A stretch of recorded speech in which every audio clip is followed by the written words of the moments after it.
Call the meeting to order. Could you please rise and join me in the flag salute?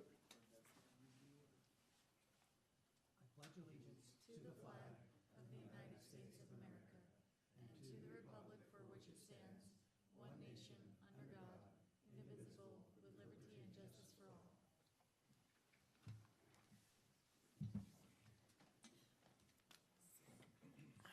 I want to welcome everybody here tonight. Do we have any need for translation? Okay, seeing none, I'll need approval of the agenda.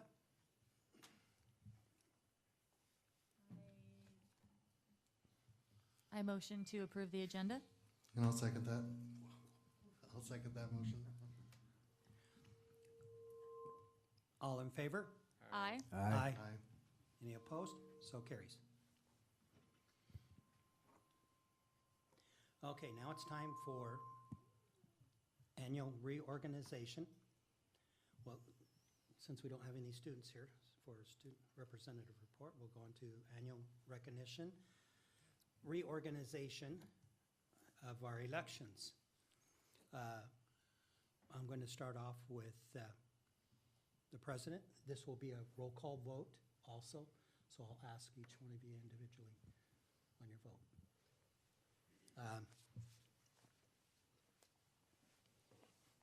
School board president position is Beard. It's very stressful sometimes, but it's very important.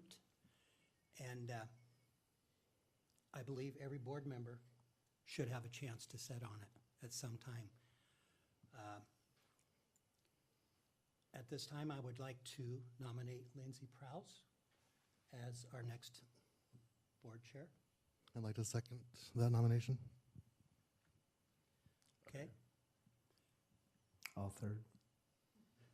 Okay, I will start with the roll call vote. Director Gerber, Aye. Director Brzezinski, Aye. and I'm a aye. Director Prowse, No. Aye. Director Pernetta. Aye. Thank you very much. Thank you, Ken. So now that you are our new board chair, I'm going to turn this over to Oh, you. I already start tonight? Yes, you do. Okay, ready or not? Thank you. I'm going to use that to beat you with it, Azaro. Just making sure.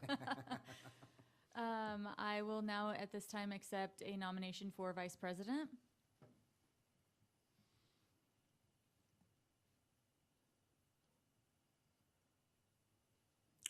I'll nominate myself, I guess, for vice president.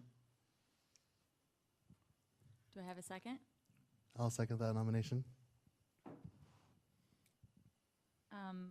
Do I do this as a roll call as well? Yes. all Okay, we'll positions. move to a roll call vote. Azaro? Aye. That's an aye for myself. Ken? Aye. Chris? Aye. Aaron? Aye. Motion passes 5-0. I don't know if that's what I'm supposed to say. Yeah. Okay. We'll now accept a nomination for legislative representative. I nominate Aaron. I will second that. Okay, we will now move to a roll call vote. Azaro? Aye. Aye for myself. Ken? Aye. Chris? Aye. Aaron? Aye. Okay. I'll now accept a nomination for president pro tempore. I nominate Ken. I second that. We'll go to a roll call vote. Azaro? Aye. Aye. Ken? Aye. Chris? Aye. Aaron? Aye. I will now accept a nomination for WIAA representative. I nominate Director Pernetta for WIAA representative. I second that. We'll do a roll call. Azaro? Aye. Aye. Ken? Aye. Chris? Aye. Aaron? Aye. Okay, that concludes the nominations for our new school board presidency. We will go ahead and, before we move on, I just wanted to say thank you to Ken. You've been a great mentor to everyone on the board, myself especially. And I just really appreciate the example that you have set as president and for all of the education that you have given and continue to give us. So thank you so much, Ken, for all of your service. We'll move on to board member discussion. And first up, we have our legislative report by Director Gerber. No legislative report today. The session will open in January, so we're preparing for that. I attend like a weekly meeting with the other representatives across the state, and they're getting ready for it. Okay, great. Now on to our WASDA debrief.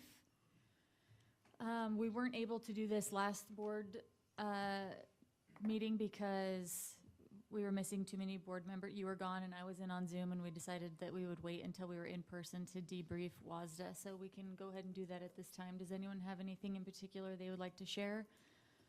Or Pete, did you have a specific way that you wanted us to direct this discussion? Okay, we'll just leave it open to whoever would like to share first. I had a chance to attend a few of the seminars dealing with the budget and how the state deals out their money to the school districts and the different formulas that they used. And I know a lot of the school districts across the state are experiencing budget crunches. I don't think there's too many in the state that are not. But the news that we got from them is don't expect any relief anytime in the future. They are expecting between a $10 and $12 billion deficit in this next budget cycle themselves without even addressing education. So it's going to be a challenge the next few years, basically is what they told us there. I want to discuss, me and Pete and Board Member Biginski, we attended an LGBTQ across the state, and we had our own meeting, and so I wanted to discuss it with Pete, if you could tell him about the training that we're doing around the district. Absolutely. So there were approximately 100 folks in the room on the first day of WASDA. It was an opportunity for folks from across the state to hear about some of the protections that exist in our state law related to particularly students who are transgender. And it walked us through the RCW. It gave us an opportunity to hear about some of the protections, particularly around names and pronouns, gender identity, a little bit about restroom and locker room regulations, those kinds of things. And certainly a conversation we've been having in our community, and our principals have been dealing with day to day in their schools.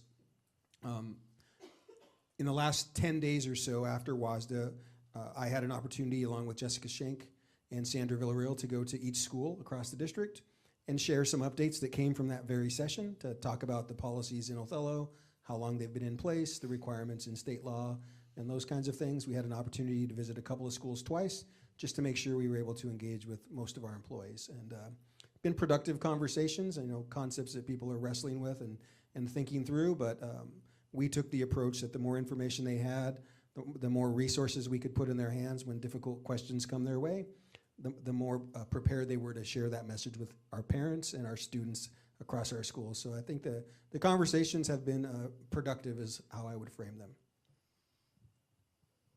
Great, thank you. Anyone else have anything they'd like to share? Yeah, I'll jump in here.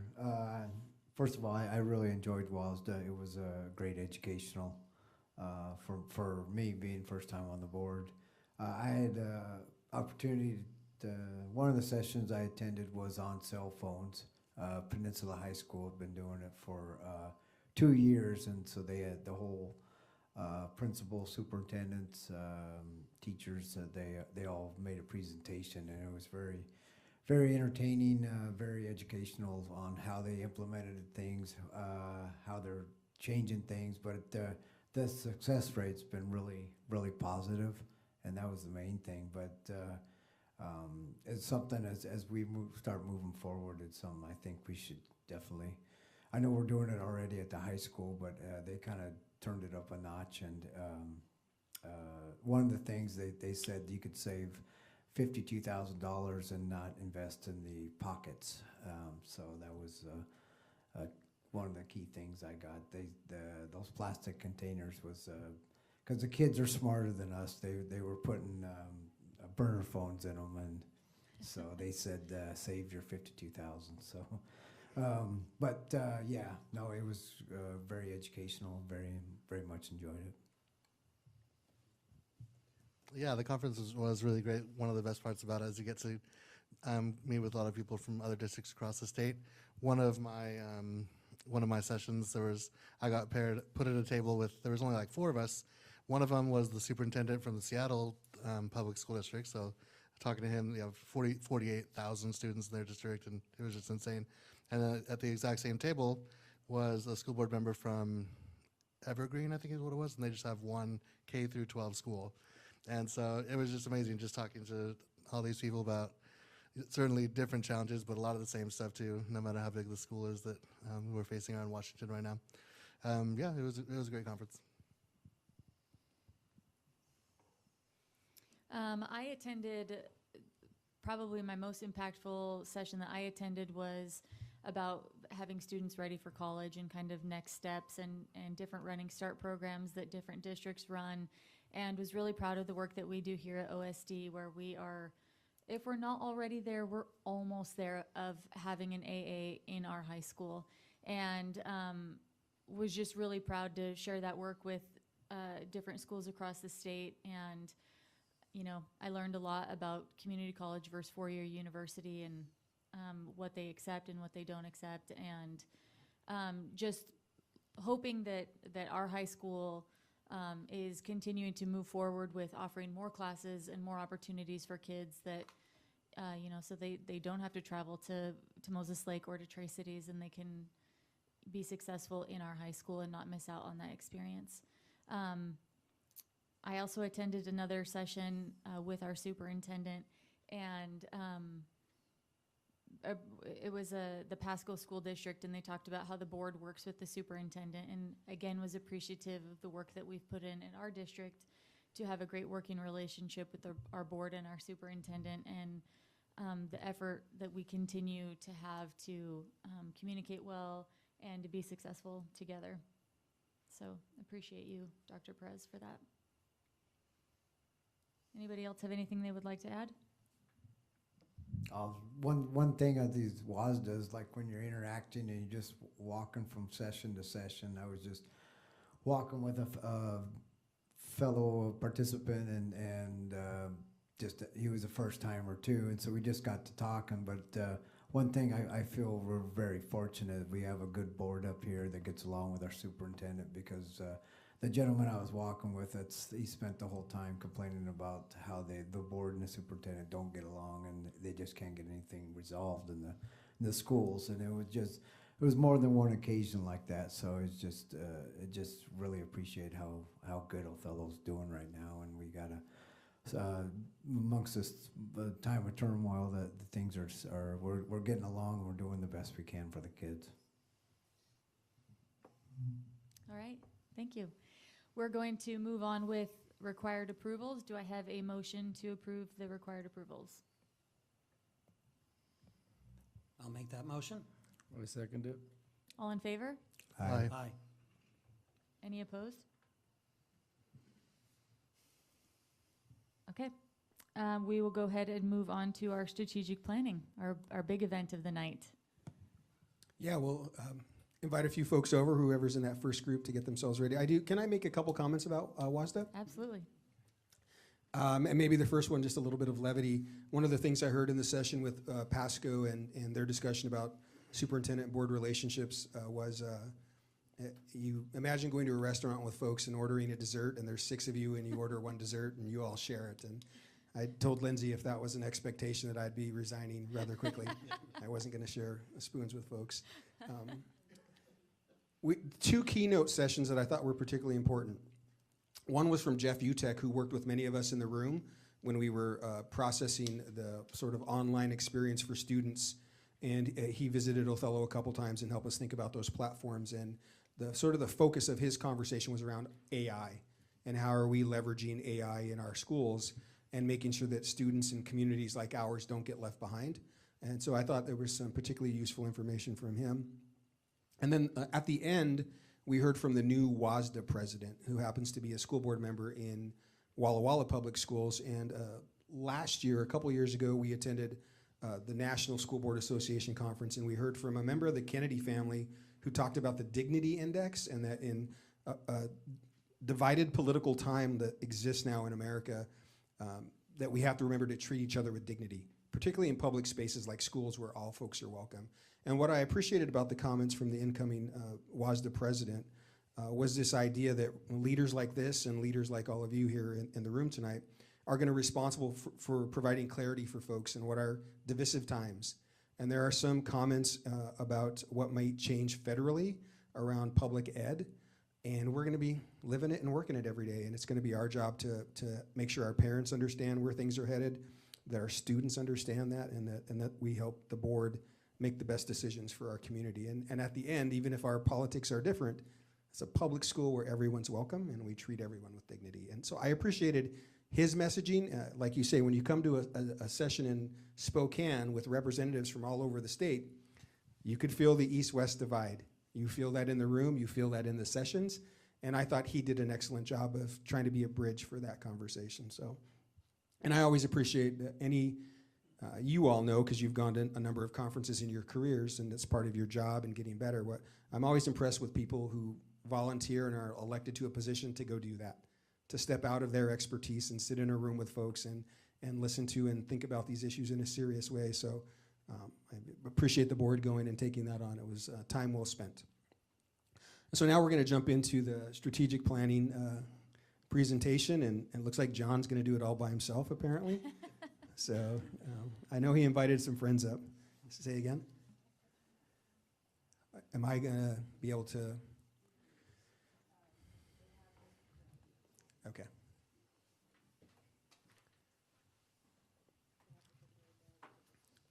All right. Well, this I'll jump right in so we make sure we have enough space. Is that working? Oh, he turned me down. I apologize.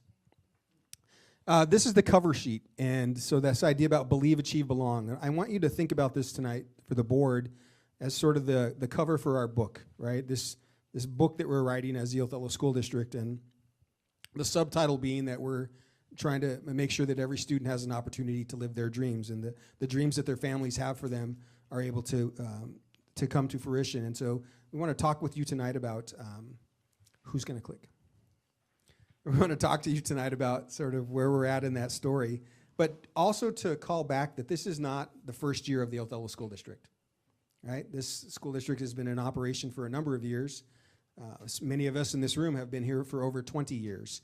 And so we've been down this path, and we've written stories and chapters year after year, and we're thinking a little bit differently this year about what that story is, but it's important that we don't forget some of the work and some of the folks that worked really hard over the last several years to get us to the point we are now. And when I want to call back for the board is this idea that over the last couple of years, we talked a lot about these three concepts: professional learning communities, providing feedback to our students and our staff and receiving that feedback, and also a particular focus on how our multilingual learners are doing in our system. How are those kids making progress in our school district? And so that's some of the previous work that we've shared with you, and I hope that you remember it's embedded in what you're going to hear tonight as well. But what I want to share with you is where we're headed in this path and what strategic planning is all about. And so we spent about a year and a half partnering with Dr. Campbell to think about this work. And when you look at these images here, what I want to call your attention to, I want to use a more recent one. So I know a number of the board members were able to attend some of the work around and some of the events related to the Amazing Shake. So if you look at those arrows, where would you place the Amazing Shake? If you think about it as an event in the Othello School District, where would you say the Amazing Shake? Which one represents that experience for our kids and the way our staff put it together? The end one. You think it's the end one? Everyone's tightly woven. Okay. Any other opinions on that? Yeah, I would say the same, either the end one or maybe the second to last one, but it was a really great, the different schools coming together as a district and competing and learning together. I know there's a lot of cooperation with the staff and everyone who set that up. So. I agree with what was said. I would say it would either be maybe the third or the fourth one, only because you could tell that different schools had different expertise around it. I mean, there were some schools that were more prepared than others. I think after having this experience, hopefully the principals will do what I did as a parent, which is I underprepared my child for this. There's a lot that I could do to better prepare for next time. And so hopefully that's something that was, a thought by everyone. For me, I think it's the third one, just because I think there was more schools that got involved this year than the prior years. You could tell what schools had done it before. But it was really nice to see, being my first time, watching who had done it before and how they prepared their kids, and then the people that were the first time. I think we're well on our way to hitting that next 2 tiers. But I, with the new schools coming in, I would put us at number 3. I even heard one teacher say, "This is my first time attending, and I'll prepare my kids next year differently, better than I did this year." So. Yeah, and what I appreciated about that experience, and thank you all for sharing your perspectives around that I think people would tend to put us in that sort of those last 3 arrows, right? That's, this is the first time we really did it as a system, and how did people perform? But I want to set the framework for what you're going to hear today and where I think we're at as a system. So now I'm just offering my opinion as superintendent, and I think that's a really good example, because where I would place the Amazing Shake would be somewhere between arrow 1 and 2, because the arrows defined what Amazing Shake's supposed to be and what it's going to be. And the level of understanding at schools is at different spots, because again, for some folks it was new. But what's really cool about that is it demonstrates progress. And it sets a bar so that next year when we're talking about it, we can say, oh, now are we at the 3rd or the 4th one? Right there, we're demonstrating that progress. Where we don't want to be is arrow 1 or even below that, where there isn't a defined frame. There isn't a defined frame. Now, how do we go tell that story as board members and as superintendent? We stay positive and talk about all the cool things that came out of that. Because if you took the Amazing Shake apart and said, did the kids have a consistent experience? Did the schools do a good job of recruiting judges? Did they all have an opportunity to get feedback? Like, all those things occurred in a tightly woven way, like arrows 4 and 5. And now we think about the system as a whole. And so tonight you're going to hear about systems level work and where our system is headed, and that it's okay if you're on that left-hand side, right? It's not a bad place to be. The place you don't want to be is not knowing what the target is and not making progress towards improvement.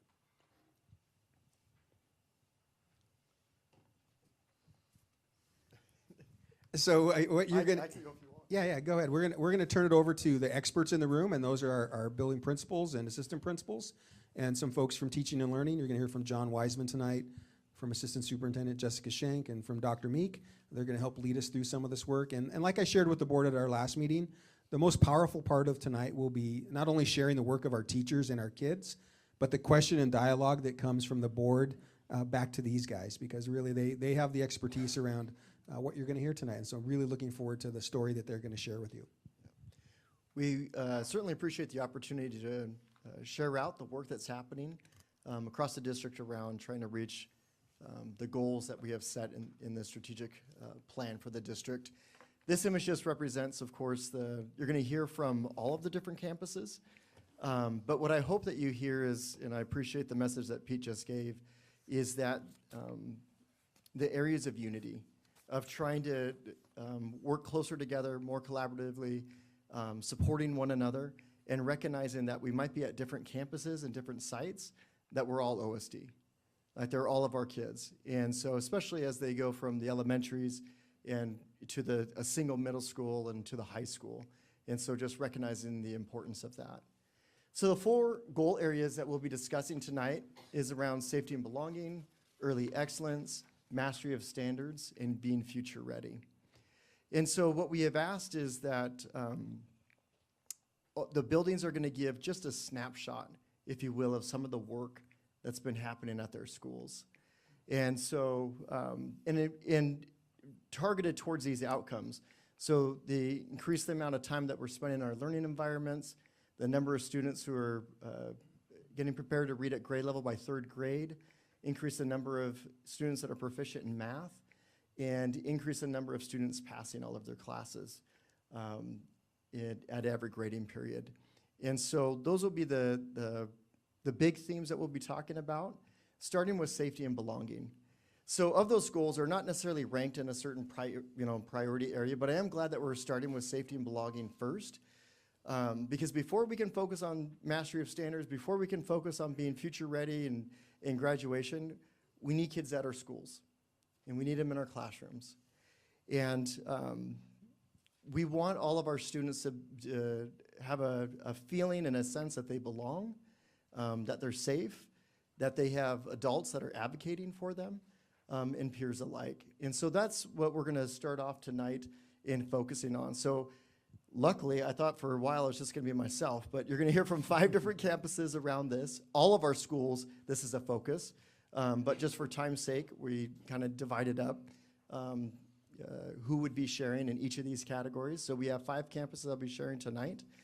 And they're gonna be talking about how they promote attendance, how they celebrate positive student behaviors, how they build a community of learners. And so those will be the things to listen for. At the end of their presentation, there's gonna be an opportunity to ask questions. And so really invite you that as you go through and there's something that either piques your interest or you wanna learn more about or hear more about or have a deeper explanation of something, please capture that so that we can ask those questions at the end. So that'll be the format for tonight, and we'll start off with Jennifer Garza in early learning.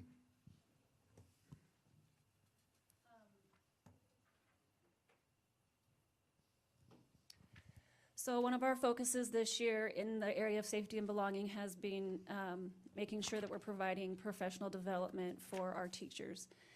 Because to be an inclusive campus, we want all kids to be able to attend our preschool. So we have students with special needs. I think we have about 10 of them now that go to a special ed class, but they also come to our gen ed classes. And then just every year we seem to get more and more students that sometimes struggle with behaviors. And then we also have our multi-language learners. And so this year we've really focused on providing that professional development on every Monday. And then we've also partnered with a few people across our district to get their support, their expertise. So we've worked with Nikki Wilkins, who is the ML director here at the district office, and then Ashley Phillips, who's our behavior specialist. And then the counselor at MMS comes one day a week. It was Jocelyn Gonzalez. And so they came, one of them has come every Monday and worked with the teachers, giving them ideas. So Ashley has done things like a first then board. So if there's sometimes students, especially because this is their first time in a structured environment, so they just have a picture board that tells them first you're gonna do this and then you get to do this. And it's something kind of simple, but it really does help 4- and 5-year-olds to have that visual and to know what to expect is coming. And then Nikki has worked with us a lot on same thing, using visuals and like how do we develop the English language in our multi-language learners. So we've just really had that focus, and I think the staff has given me positive feedback about how much they appreciate bringing in the other experts in our district to support them so that they can support our students.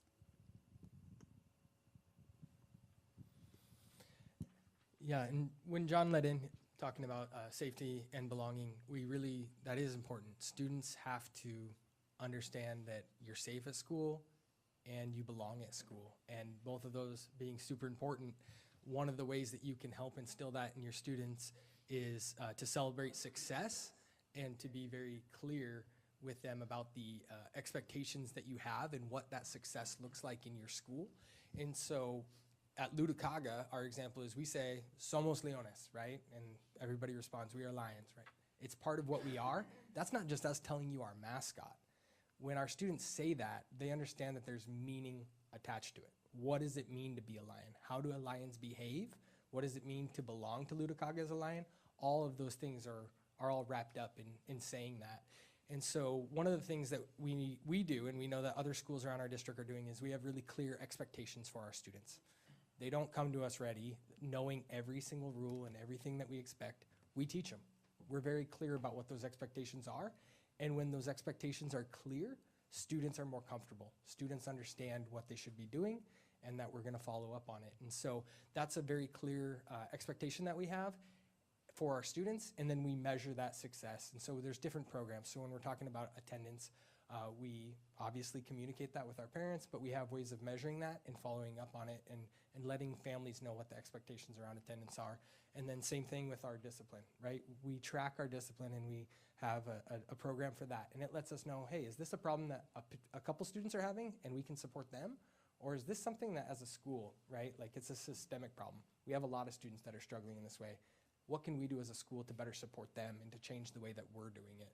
And so all of those things are really important in being really clear with our students about what success looks like, so then we can go and celebrate it. And so we also, in order to do that, have to partner with our families. If we don't partner with our families and get our families involved in what that looks like, number one, we're leaving them out. They're just sending their kids to school unsure what's going on there, right? And so we try to communicate, and we do that lots of ways. We have talking points district-wide. We also have newsletters that we send out on a regular basis, and we know a lot of our other schools are doing that too, but also calling parents, setting up meetings with parents, involving the parents in the school as much as possible.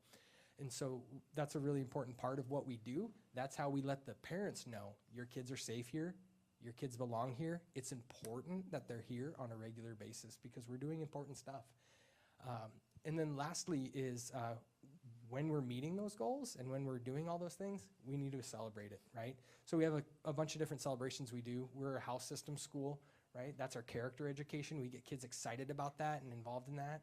You ask a kid at school what house they're in, they're either gonna tell you a name or a color, right? They may even, they'll know more details about what that means to be part of that house system. And so that's something that we do to build that sense of belonging.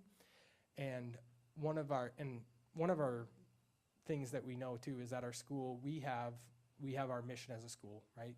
Biliterate, bilingual, bicultural, by choice. But we know in order to achieve those things that we have to celebrate the successes of our students and be very clear with them about what we expect so that they can feel safe and they can understand that they belong and they understand what we're trying to achieve and that their families do too. Because if we're all on the same page, kind of like that, the arrows that Pete was showing earlier on, if the families are on the same page and they're pointing in the same direction and we're all tightly woven, the kids are gonna see success.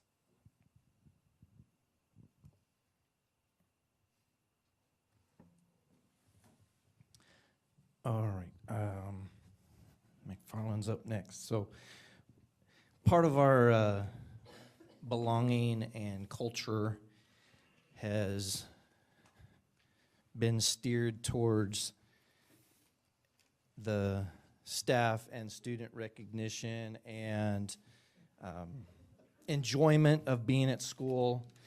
Some of that comes through, and feel free to dig in. And you're doing a great job tonight. Well done. So one of those that I do for the staff here at McFarland is Popcorn Fridays.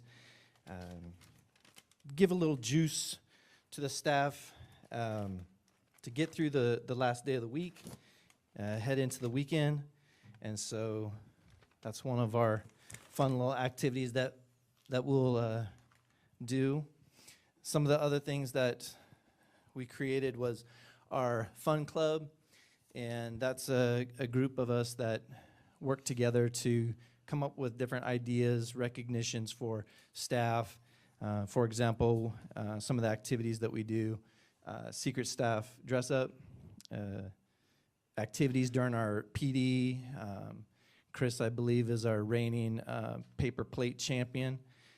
He had the opportunity to stop by just shortly after we had one of our activities, and so we wrangled the ones that came to help participate in that. Some of the other things, scavenger hunts, competitions, birthday recognitions. I call it BYOMM, Bring Your Own Mug Monday, and that's an activity once a month. Bring your own mug, coffee, hot cocoa, different drinks are available in the staff lounge for the teachers. And then moving into some of the student recognitions, we have the ABC cards, so academic, behavior, and character cards. There's different levels that require different components. Attendance is a big one, their behavior, so their referrals, and with those different levels, platinum, gold, silver, bronze, you earn different recognition in regards of PBS points, Fun Friday, and different treasure box items that they can pull out. So rewarding them for those positive attributes that we're looking for. some of the other activities we do with the kids, also birthday recognitions. This coming Thursday, we're recognizing perfect attendance for students for the month of November. We'll do some random knocks, Talentless Tuesday, and those are some of the activities that we gathered up from a trip to Renaissance, Johnson's Renaissance, this past summer. We brought back a lot of fun activities and ideas regarding those.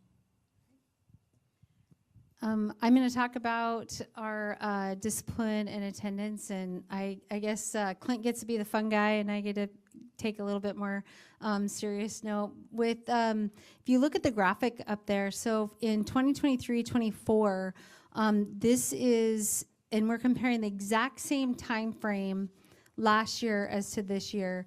And so if you look at the red area, that 6+ is major referrals. That means there's students, 3.08% of our students last year at this time had 6 or more major referrals. That would end in like lunch detention, suspensions, things like that. And then it goes to 2 to 5 major referrals, and then 0 to 1. And if you compare that to this year, we are making great progress on our discipline. I'm super proud of that. The work that we've done in order to make sure that our students are behaving the way they need to with our PBIS system and with our rewards and stuff. I think that really takes into account of that. We have implemented a new cell phone policy this year. Many of you probably have heard that, where we do not allow cell phones during the instructional day on their person. They're required to keep them in their locker, and I really think that that has had an impact on our discipline data. And then moving towards the other graphic there, this is what we're starting with at MMS this year, and I'm hoping next year we'll have some more data on our attendance. Now we're doing a red, yellow, green system. Everything that's marked red there will have like a parent meeting or a some sort of intervention with either tardies or absences at that point. It's making some difference, but this is more of a baseline for us, so we're looking to move forward with this going forward. I take students to our CEB board and our own in-house MMS CEB board, and of course Truancy Court. That's part of one of my responsibilities. I believe Josh will talk about that a little bit more later. Thank you. Can I ask, what are those acronyms? CB? Oh, sorry. CEB is Community Engagement Board. Any other questions? Okay, thank you.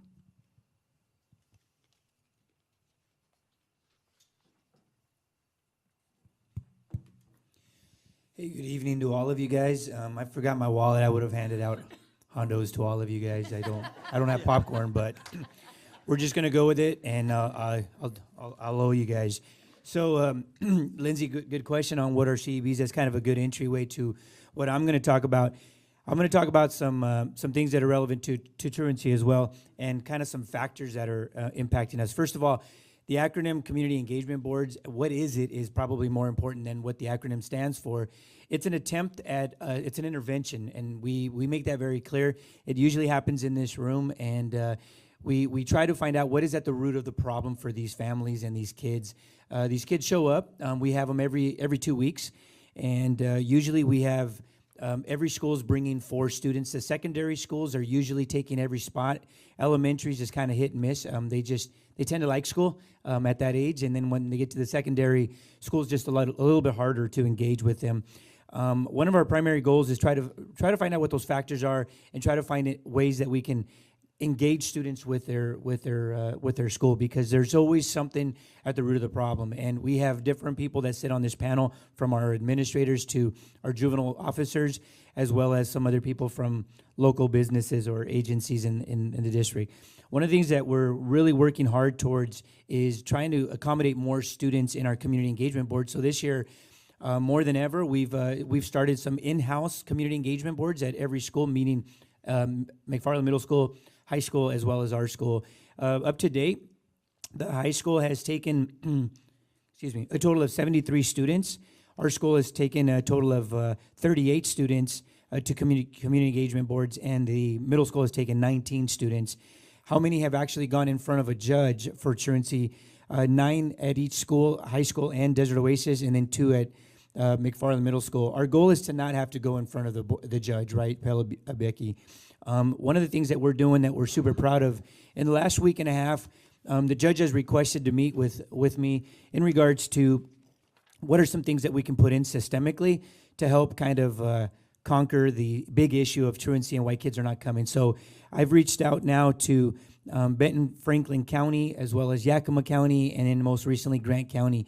What's really ironic is this is a very systemic problem across the United States, but yet every county within Washington is doing it a little bit different. Everybody has their own flash. And one of the things that I've been interested to do is kind of find out what these people are doing at each county, and then kind of create a system for us that might work for Adams County. So I'm right in the middle of that with Jessica Schenk and Judge Peter Pelabucky, as well as Adams County Juvenile Court Director Priscilla is also helping out with this. Then just to kind of wrap up my time here, some of the kids, regular school, traditional school just doesn't work for kids. So one of the things that we do for our district and in our school is we run an ALE program, and we also run an online digital program. These are online services for students. We use 2 different platforms, whether it's Edgenuity or Odyssey-ware, and these are kids that are online for 27 and a half hours per week, and then there's steps that we follow if they're not meeting this timeline. And the reality is some kids are not meant for traditional school, and some kids are not meant for online school. So if they can't make it in the online program and they're just looking to as a way out of the educational world, they quickly find out that they need to go back to traditional schooling. So again, our overall goal is we're going to try to capture these kids so that they do not fall through the crack and they do not end up without an education in the future. And no, we do not save every student, but these systems that we're putting in play, they're getting stronger. And I firmly believe that we're going to have some systems that are going to maybe not conquer, but definitely enhance the world of truancy at all schools. And that's kind of what we're working towards right now. Question, Josh, have you been able to find like a link to what it is that causes the truancy? Like, has there been? Yeah, one of the biggest things that we know is that every single student is different. Every household is different. But what really is a common denominator is family life, socioeconomic status, involvement by the families, relationships. And relationships doesn't mean with just them and their families, but it also means with these students and our staff. And I think Pete has mentioned this before. It starts with the person that picks them up in the morning, the bus driver. And are you friendly to these kids or not? These kids have to have a reason to come to school. And sometimes it's sports. Sometimes it's popcorn. Sometimes it's whatever. We have to, as a school, as a system, figure out what really matters to these kids. If you think that's one bullet's going to kind of conquer it all, no. Every single student's different. But as a system, we also have to know our students because, like I said, elementary is doing an awesome job. It's just once they get to middle and then high school, school just gets hard, and these kids' deficiencies, they're more transparent and they're more embarrassed. And then there's more factors like the social influences that peer pressure brings. I have a clarifying question. When you refer to absences, this is both for the middle school and the high schools, are those excused absences or are these unexcused absences? Unexcused absences, the state looks at the attendance as those that have missed more than 2 in a month. So unexcused absences only. At the high school level, it's anything 50% or more. So if we're taking 5 classes, it's 3 or more classes in a day. In middle school, I can let Jenny answer that. So we also, it's unexcused absence that we're going after. However, I have been having parent meetings when we have a significant amount of excused absences because we're finding out that some of these kids have like severe anxiety, and so their parent is excusing them, but they're still missing, a lot of school.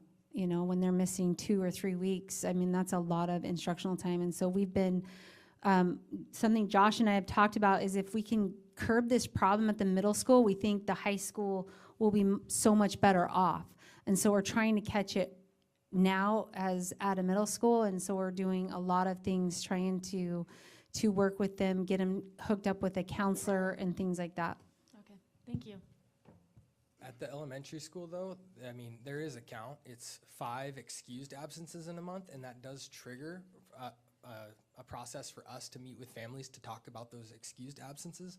Another thing that's really important is that we've been clarifying for families that there is a really specific list in our board documents as well as in the law on what excuses an absence, and that is determined by the school, not by the family necessarily. And so we've been working with our families to say, hey, why was the student absent? And kind of discussing with them, okay, we understand that reason, but just know that's going to have to be an unexcused absence. That's not an excusable absence. And that's the way it's written in the law, and that's the way it's written in our board policy, and that is determined by the building principal and their understanding of that, or the designee. And that's a kind of a hard thing to train families, because it hasn't always been the way it's been executed in the past. In the past, it's been like, oh, is this unexcused or excused? And the family gets to decide. But we're being, because attendance is such a big thing, being really clear about what is excused and what is not excused with families. Thank you. I do have a few questions that I jotted down. First is at the preschool, you mentioned that for the SPED students, they spend part of the day in a SPED classroom and then part of the day in a gen ed classroom. Is that right? Correct. So I just want to hear a little bit more about, like, what are some of the challenges with integrating them there, and then how is the medical side of things factored into those decisions?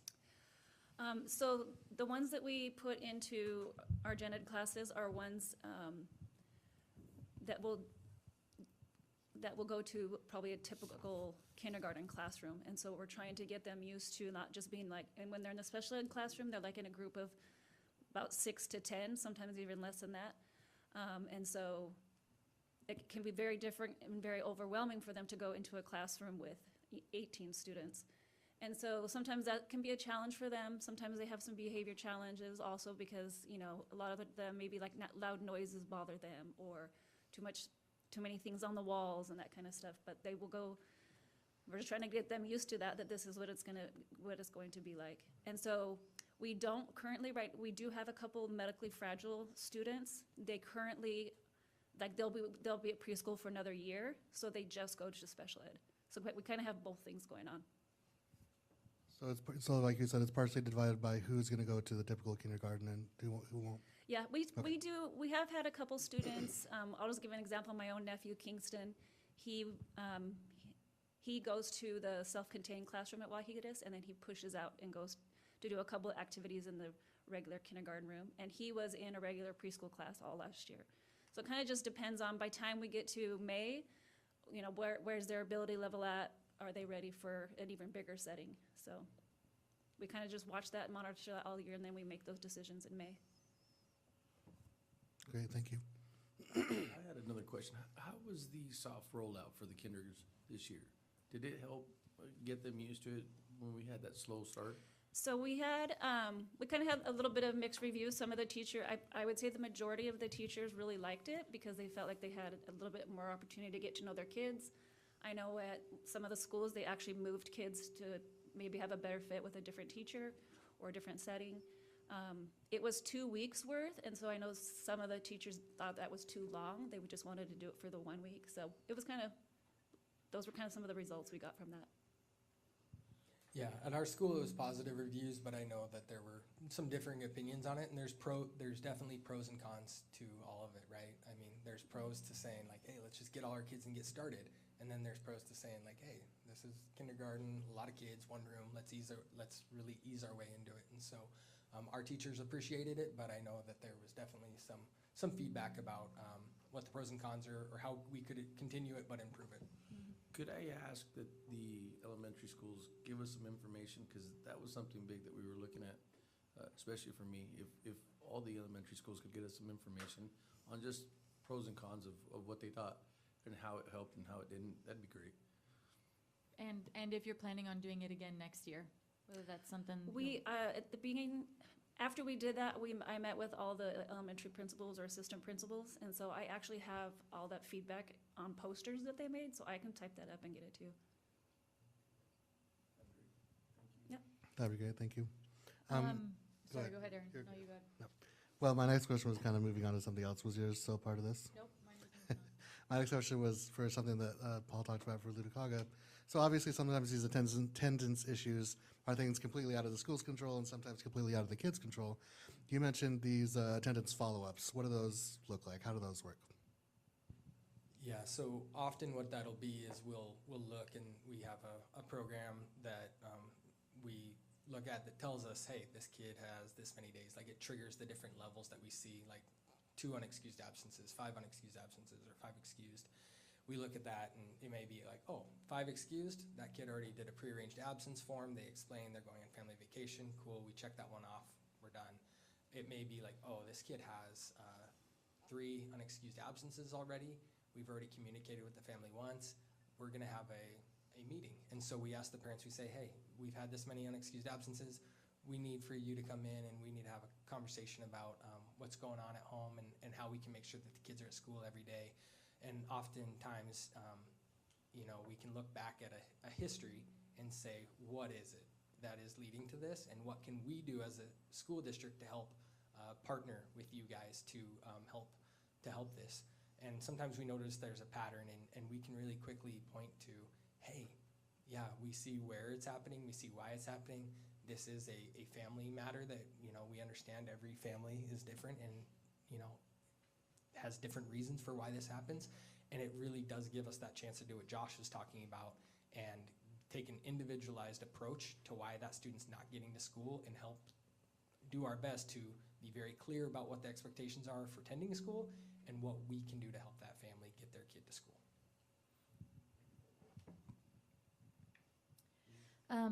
My question was going all the way back to the beginning.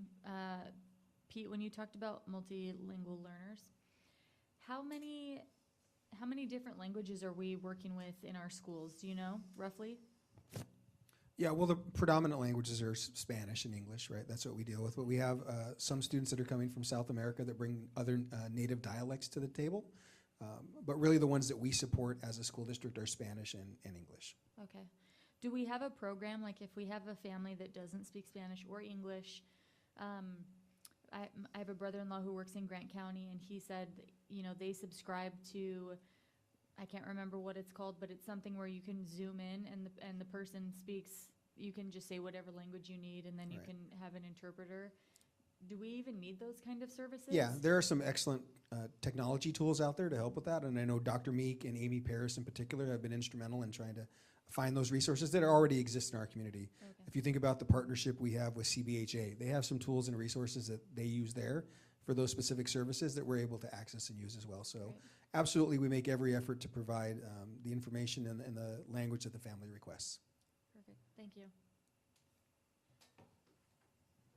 I got a couple comments. First of all, I think we're a year into the ringtone system, right? Where you press the buzzer and go in. Like that really seems to be front doors. Yeah, just as a physical safety. That seems to be really working well. Like, is there anybody complaining about it, or have you got any feedback on complaints or?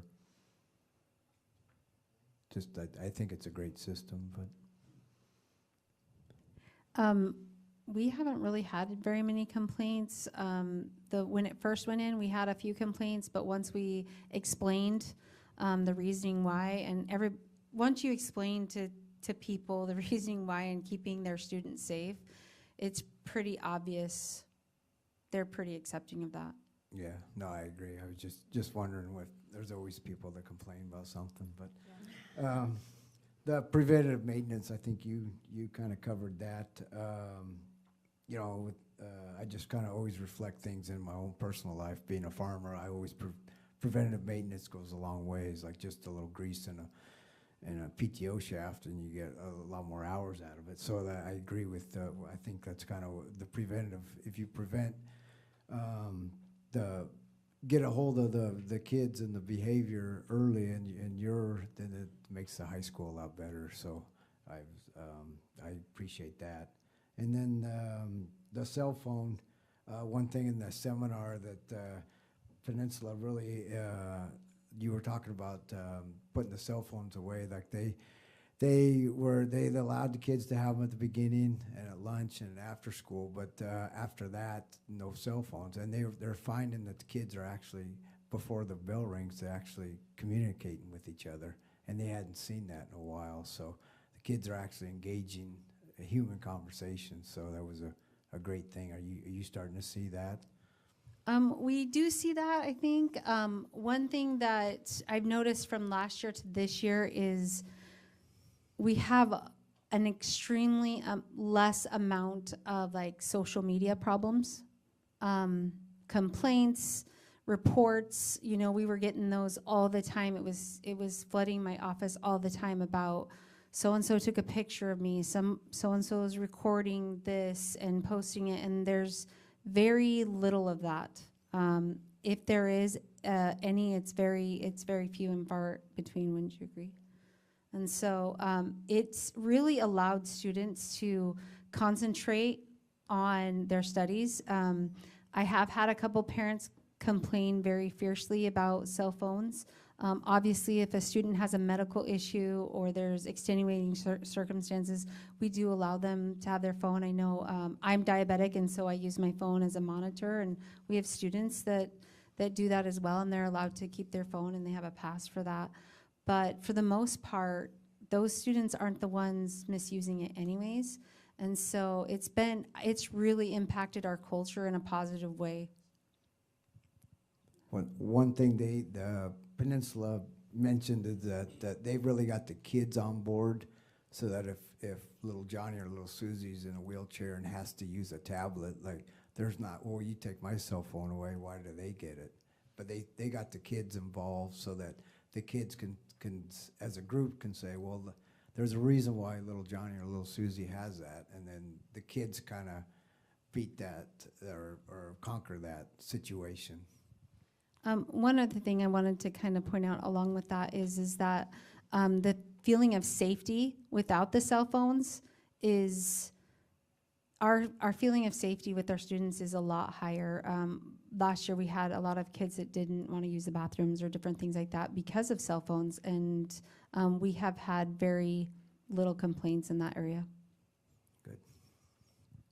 And Clint, thanks for being the fun guy. Like, I think that really helps break the ice for a lot of things. So. Yeah, long night, you need a little snack, right? Yes, appreciate it. Well, I don't know if it's the popcorn or what it is, but there's always a lot of shade given out or when things are bad, but I at least want to say you guys have got that thing turned around over at the junior high from last year and the year before. So just wanted to say you guys are doing a great job. Obviously, the referrals are down, and I imagine you guys will keep it up. So if it's the popcorn or whatever it is, keep doing what it is. But we also have to put it out there when people are doing good work to say thank you, because there's a lot of people that like just to put people down. So thank you. Yeah, I have kids, one daughter right now at the middle school, and she talks about her PBIS points and all sorts of stuff. So I love positive encouragement and reward. I'll do anything for a bag of popcorn. So I think it's great. My question actually had to do with that as well, just what he said. So this, the referrals this year compared to last year, you've already talked about cell phones. That's one of the bigger things that you attribute this difference to? Anything else that you would say definitely is factor to that difference? I'm going to let Clint take this. I've been talking a lot. I got to share the love here. I don't know how much I can help about what happened last year because I wasn't around. But I can just address what's going on this year. And I think the overall culture of the kids being happy and enjoying being there at McFarland, the ABC cards, the recognition, the PBIS, the staff have really worked hard to make that happen. The PBS store that we have, the donations that we've received to really bolster that store and have a good selection for the kids to choose from, and just some of the other opportunities, the assemblies that we've put on for the students and recognitions. I think that really has changed the atmosphere there at the school, so for the better. So, Guys, thank you. I did have one more question. Yeah. Actually, for It's your meeting. one more question, then it's for Josh. You get a lot of opportunities to work with outside organizations like the Juvenile Court and the law enforcement. Is there just how do you think those relationships are? Is there anything we can do with the district to and make those better? Just how do you think that's going? The relationships are going really well. When the judge emailed me and asked me to come to his office, I was kind of nervous. So right away I said, can I bring Pete or Jessica? Because I didn't know, I kind of knew what he was going to ask for, but I wanted one of them on my side just because I don't have the ability to make decisions. And to my surprise is the judge is very, very different than our old Judge Dixon. This particular judge is really interested in working with us. Our juvenile court system, we've had healthy relationships with them like for as long as I've been in the system. Our relationship with other agencies like mental health, integrated mental health, it's been positive. It's going really well. I think the best part is it's the relationships that we have, and part of it is the community engagement boards. We invite all of these stakeholders to be a part of these, and a lot of these administrators have been to multiple community engagement boards hearings, and it's just going really, really well, Aaron. And again, my goal, I was just telling Jessica before this meeting, my goal is to create a system. We're going to take the best of all these local Eastern Washington counties, and we're going to create a system for us where we're not going to jam pack the courthouse on juvenile court date, because we understand there's criminal matters, and truancy is not a criminal matter, but yet it's an important matter because John mentioned it at the beginning. If these kids don't show up, we're not going to be able to teach them anything, no matter who's in the classroom. So we got to get them to walk in the door. So the relationships are very, very healthy, and I'm looking forward to strengthening these relationships. So he's, like I said, he's entrusted us to kind of do the legwork to come up with a system that he's going to embrace and he's going to uphold in the courtroom. So it's been interesting. Great, thank you. All right, as we transition to the next group, I do want to add two comments as our early excellence group is coming forward. One is around why kids come to school. And the majority of the time that a student spends at school is in the presence of a teacher. And we hope that every one of those moments is a skilled teacher who wants that child to, and makes sure that that child feels welcome in our classrooms. So I really appreciate the opportunity to hear about the creative activities that are going out there to incentivize kids to feel good at school, but also don't want to forget that all the hard work our teachers are doing every day to provide a positive experience in the classroom so kids feel like they are missing out if they're not there. The other thing that I think will be interesting to watch over the next several years for school boards and for school administrators is we heard a lot about learning loss over the last couple of years, right? They weren't in school, COVID, learning loss, learning loss. We don't hear that term much anymore, but I think one of the outcomes of that whole pandemic experience was a move to remote work for a number of families and remote learning that became a viable option. And that missing school maybe wasn't that big a deal after you went a couple years with not being there. So I think retraining some of those families, unlearning some of those habits is going to take some time, but you heard a lot of really good ideas from a lot of skilled people here to talk about how we're dealing with that. So just something for us to pay attention to moving forward. The next section that we're going to talk about is early excellence. And really the primary goal here is that we want as many kids as possible, every kid in our system, by the reading on grade level by the end of third grade. All the research out there around literacy and success in schools and then lifelong success to earn a living is tied to the ability to read by the end of third grade. And so we're going to hear some of the really excellent work that's happening across the district related to early excellence. Okay, so you get to hear from me again. So one of our focuses is on making sure that our teachers have clarity about what they're teaching, why they're teaching it, how they're teaching it. And so for preschool, we have early childhood standards that are national standards that we're required to follow. Sorry, I failed at clicking already. And then specifically in Washington State, we have the Walk Kids standards. So hopefully most of you are familiar with the Walk Kids assessment. That's the assessment all of our kindergartners take in the fall and then again in the spring. And so there's very specific standards in 6 different areas. And so the preschool follows those also because those are on a continuum that say at this stage they should be doing this developmentally, and then it goes up. Actually, the standards actually go all the way through third grade. But we mostly just use them in the preschool and in kindergarten. And so then with moving to having transitional kindergarten classes that are full day, we also have to take that assessment, the WAKIDS assessment, in the fall and in the spring. And so we spent almost every PLC last year with our whole staff, not just our TK staff, going through those standards and making sure we were looking at our current curriculum and what are we doing in our everyday practices? Are we using best practices? And then if there was an area maybe we were weak, worked on beefing up those things. And then with transitional kinder, one of the curriculums that the state recommends we use is called creative curriculum.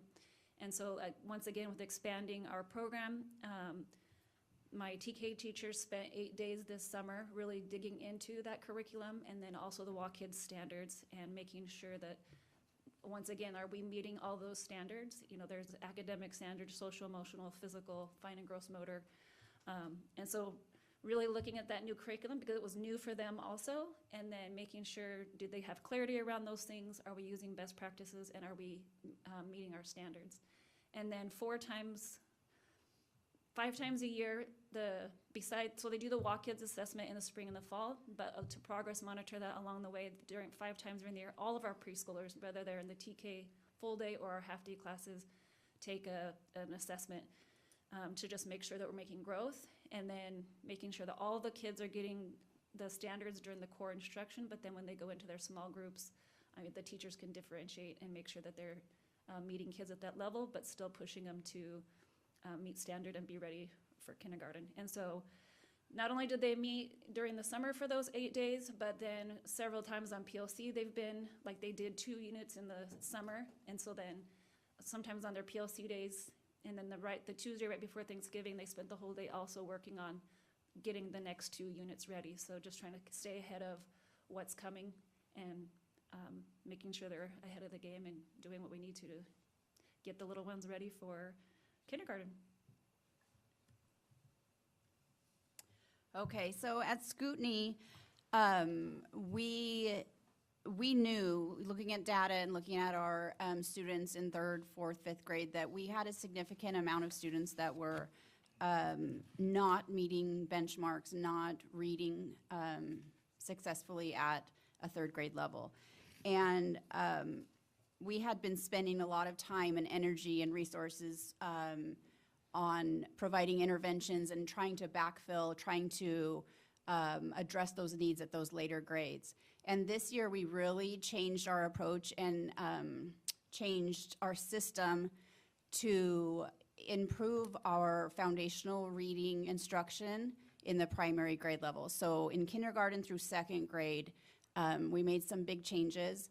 One of those changes was how we used our PLC time on Mondays. And we have been separating our teachers and meeting as a K2 group and then a 3 through 6 group.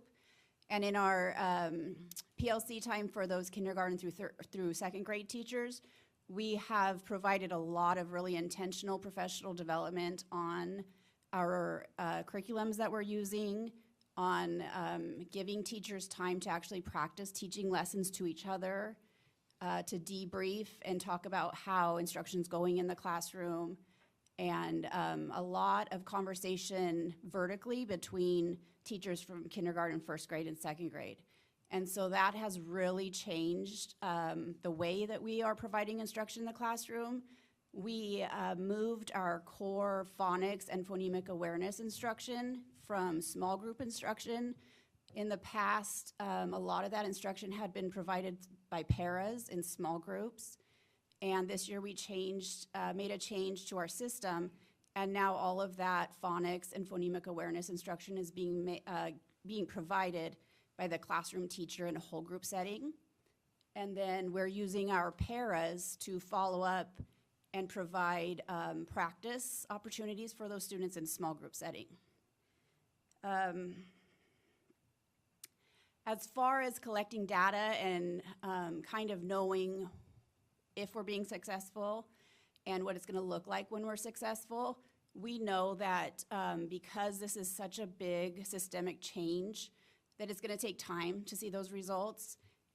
So we will be looking at data mainly through our RGR and DIBELS assessments. But we know that we're not going to see huge changes right away because we've really changed our system. It's going to take time to, as these kindergartners move through their primary grades, that our goal is that, over the next couple years, we're going to be having a high percentage of third graders that are reading functionally and fluently at third grade once they've moved through their primary years. Just a quick question. When you say time, we need till they're in third grade before you'll see the results? Or? No, I think that we'll begin to see results at the end of this year. I just think that those results will compound each year. So as our group of kindergartners now moves through 3 years of this change in our system, that there will be a huge, reward at that time. But I think absolutely through this year, we'll see improvements at each level. So you'll know right away if you got to do even more changes. Yeah, definitely. Okay. We'll look at the data and make adjustments as we go. But yeah, the long-term goal is that to have a student that actually goes through a system for 3 years, that hopefully we see the reward in third grade. Gotcha. Thank you. Okay, hi there. So you're going to hear some similar things with Scootney. The principals this year have done a lot of communicating and collaborating. We've done walks in different schools to pick up new ideas or to see how things are being implemented so we can strengthen our own practices within our school. So that first piece, over the last few years, some of our summer work that we've done with teachers is kind of back planning the year, looking at how many days are in the month, instructional days are in the month, how many instructional days are in the year, and then planning really purposefully to make sure that we use our time as wisely as we can, because time is precious in education. So making sure that we can get through everything that we need to get through for the entire year. And we've been doing that for the last few years. And then we've also been aligning with our curriculum as well. So not just with the curriculum, but the practices. So we've really, over the last few years, aligned with the what are we teaching, when are we teaching it? So that helps also with planning on, okay, our student's gonna get this assessment on this week. Do we have everything ready for them so they can be successful? You'll hear the same sort of things. We've been doing common PLCs with our K2 for foundational reading. And we've been doing that. We've started this year, but it was based off of the data that we saw from last year. And then we've also been doing common PLCs for our 3-6 around reading comprehension. We've switched from looking at just individual standards to targets, which is more a grouping of the standards, which in ELA, it just makes more sense. It groups the commonalities of those standards. And so our 3-6 have been creating all new curriculum focused around those targets, and they all have the common slides, and they work together to then practice what does that look like. We have common organizers, common slides, common chants, common gestures, and when they get together for those PLCs, they can say, hey, we're working, this next unit of instruction is around target 2. Let's model what that looks like, and teachers will get up and present, principals will get up and present, and then everybody else are the class. And so we can see what does that instruction look like? Are we teaching it at the highest level that we can? And we know by doing that, we know that we've got quality instruction in every classroom. So when we walk in, we can see, hey, they're doing it like we practiced, or I think we need a little bit of tweaking there. Let's get somebody to model that. Sorry, I'm saying a lot. Another thing was the K2, that foundational reading. Last year, we looked at that RGR and DIBELS data and really dug into it. So gave teachers the booklets and said, okay, we have a form that we can say, okay, this group of students, they're missing their blends, or they're missing their R-controlled valves, or they're missing, just get very, very specific, so that when we work with students not just in our intervention time, but all throughout the day, we can be really, really intentional with that instruction, because we know exactly what students are missing what. And we do that with every round of testing. And so rather than just working on those things in that interventions, and our kids walk to their interventions, so they might be going to a different classroom with a para and working on that. But when they come back to their homeroom, that teacher knows exactly where every kid is at, so that they can work on those skills throughout the day in every subject. We saw with our foundational reading, our kinder and first really rolled it out last year, but a little bit in second and third.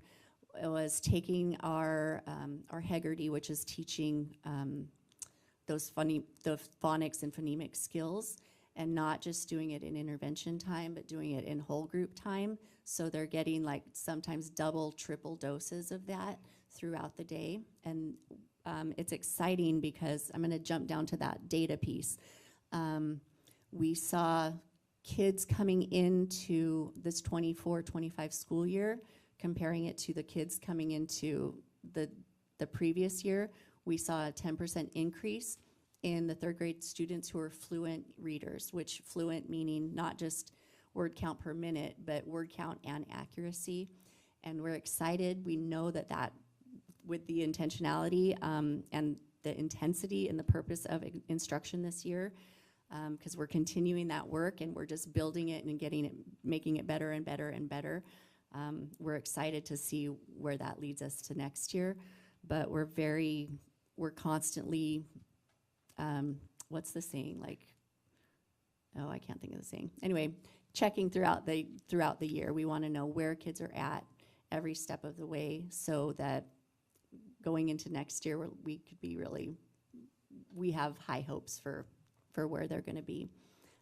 The other piece Will is going to talk about when it's his turn. It's around classroom walks. We've really been trying to get into about 8 classrooms a day and giving feedback. I'm not going to touch too much on that, but we've been really pushing on that so we can give really specific and targeted feedback to our teachers. Thank you.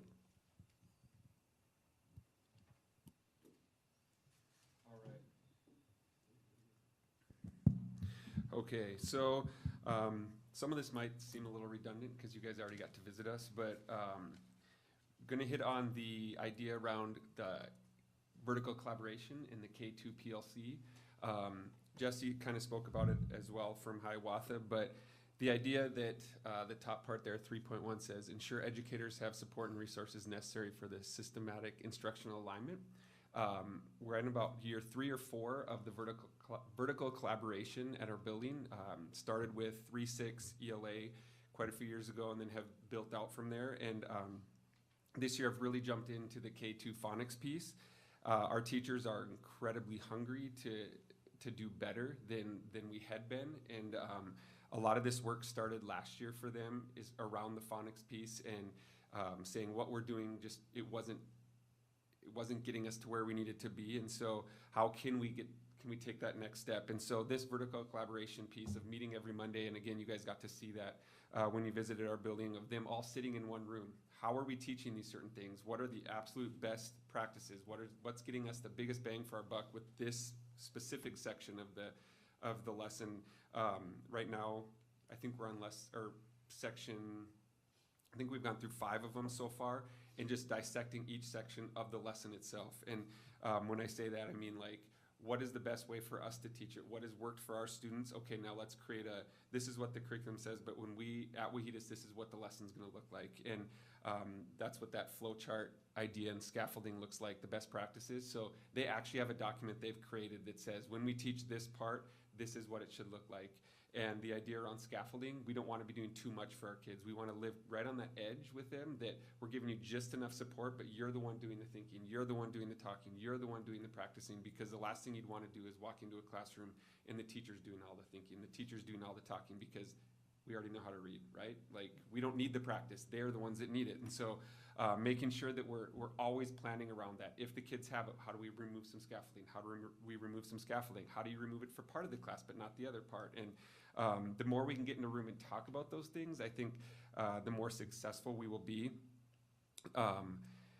And the bottom part, the target, it's really exciting because, like I said, the teachers are incredibly hungry, and a lot of times they're chomping at the bit, and I'm kind of having to hold them back a little, like, not quite yet, not quite yet. And so a lot of this work around changing our phonics instruction started last year around about Christmas, and it was really driven by a few teachers, and they started to change some things. And if we do it this way, it's going to be better, and let's try this, and always watching, is it actually working? And at this point in the year, we have more fluent readers in grades 1 and 2 than we've ever had in our building, and I've tracked this all the way back to 2012 when we opened. And so really, really exciting. We're just on the edge of the very beginning of the process, but so far it's looking really good. And again, tying it back to that idea of systematic and that alignment piece, making sure that we might not be able to get 300 reps in kindergarten with certain skills, but we know by 3rd grade they have to read. And so if we can work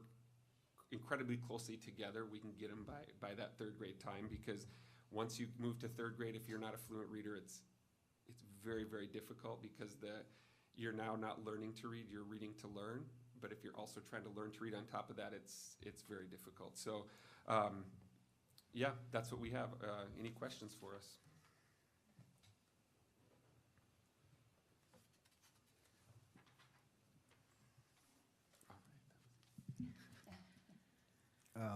Just one thing that come to mind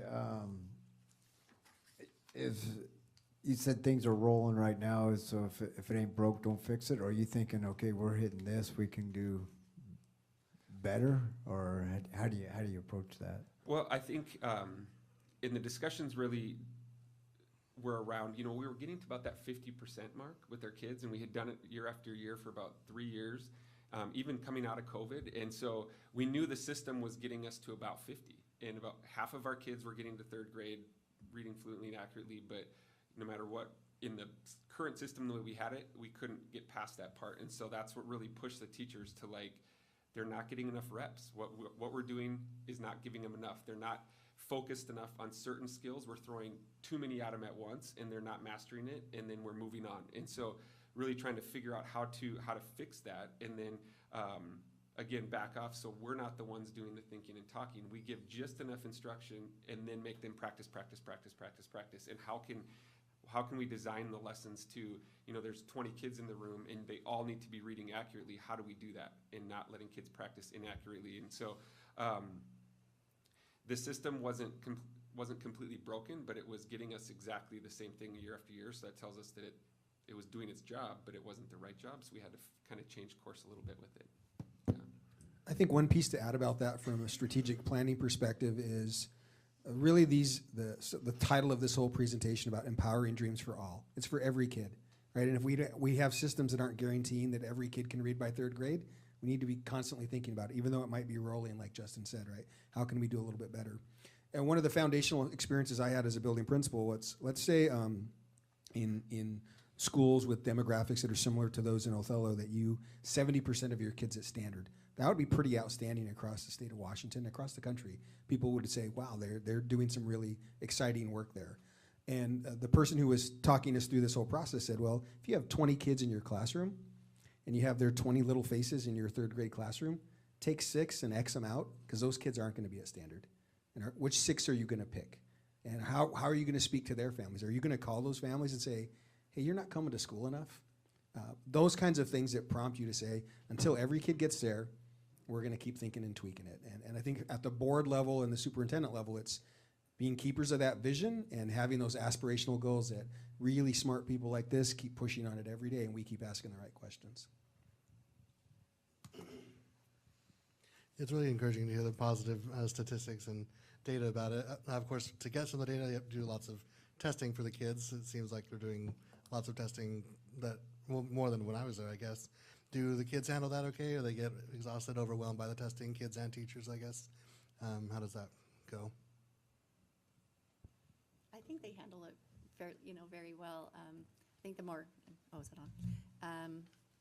It's like the RGR and Dibbles, it doesn't take all that long. It's one-on-one. We push all our paras in. The room's done in not very long. So that testing isn't all that stressful. Once you get to like ESPA, things like that, that's definitely more stressful. But again, it goes to that safety and belonging. We try to create those environments. We try to break it up so it's not so overwhelming. We do a lot of positive things, big posters around the school, little treats for the kids, just so, and just be encouraging of like, just do your absolute best. Any test is going to be a little bit stressful, but we try to make it as less stressful as possible. I think too, it's how you approach it as an adult. Like, if we as adults are, you guys, we have to take a test again today. That's how the kids are going to respond, right? Yeah, or it's up there, we'll get to it on Friday and we'll just get through it quick so we can get to next week, right? That sends a message to the kids. But if you have the message that, hey, this is your opportunity, you get to show us, did you improve or not? And you like get them excited and kind of switch it on them. What we've seen is they'll really buy into that. And another thing is getting kids to track their own growth. So even a green, yellow, and red. Did I get the question right? I got it green. Yellow is I got it right, but I was still a little confused, or red, I didn't get it right. And you have them track. And so at the end, it's almost like a game to them. I got these three, I can color them green. Like making it more meaningful for them, and not looking at it as a negative, but as a, hey, this is my chance to show that I have been improving. And then the teacher gets all excited, and they're excited to take the next one because I want to get all jacked up again. So I think it's really how you approach it as a building and as a system, because if you ask the kids, do you guys test a lot? They probably wouldn't even know they're testing, like it doesn't feel like that to them most of the time, because it's not a negative thing like we think of it as. So I think it's important to have those celebrations. Yeah. We need to celebrate with our kids the growth that they're making. And every little bit of growth, you've got to be like, yay, you rocked it, I do think there's an interesting piece around test anxiety that often gets overlooked, because true test anxiety is pretty rare. It's for a handful of kids. But really, when you think about anxiety in any situation, it typically comes when the challenge you're faced with is higher or greater than your skill. And so when these kids are prepared every day and they show up and they know, oh, I've got to take a test, well, that's okay, I'm really good at this math. That's not a problem. I know that I can read 120 words a minute. They don't get stressed out. The stress comes when you're asking them to do things that we haven't prepared them to do. And that's on us, not on the kid. And so again, lots of people working really hard to make sure that the lessons we design and the instruction that teachers are trying to provide every day is consistent with what the kids are going to be asked to do, right? That's the fair thing to do for our kids, right? Give them the experiences they need to be successful. I think just to add on to what Justin was saying too about the attitude of the adults, I have heard more teachers in our building recently talking positively and excited for testing, because they really believe in what they're doing right now, and they're pouring their hearts into it, and they're working hard, and they are excited to see the data and see the growth and be able to celebrate that with their students. They really believe their students are working hard, and so they're kind of excited to see that reward. So I've kind of noticed a little bit of a shift in that attitude too, coming from the adults. it's kind of like if you practice, like if you're in basketball, you don't want to practice all season long. You actually want to play a couple games, right? And that's what the tests are. Like, jump in and did we win or lose, and keep practicing. So, yeah. I also think, honestly, I put a lot more value on the interims than, and I know this is not great, but than the ESPA, because I think that, at least for me, I put myself in that position. When I took the SATs, I didn't get test anxiety, I got test exhaustion, where it was like too many questions. I'm just gonna start filling this in, because I didn't have the stamina to do, an 8-hour test. So I think for kids, if it's like, hey, I just learned this and I know how to do it, and it's such a shorter test, that's when I really think that they show themselves. Sometimes the longer tests, they get more test exhaustion. And when I asked my kids after the ESPA, like, how did you do? I got really bored after a certain amount of questions or whatever. So I think that they're really great. I have a question for you, Jennifer. Yep. Do you guys track, what's like the percentage on average of preschoolers that are ready for kinder or considered ready for kinder? Do you guys track that information? Yeah, I mean, we usually are in the high 90 range. Okay. And I don't think we've ever been at 100%, but I mean, we've been as high as like 98%, 97%, 94%. So yeah, we track their growth from the very first time we test till the end of the year, and then from year to year, we can see the progress, so yeah.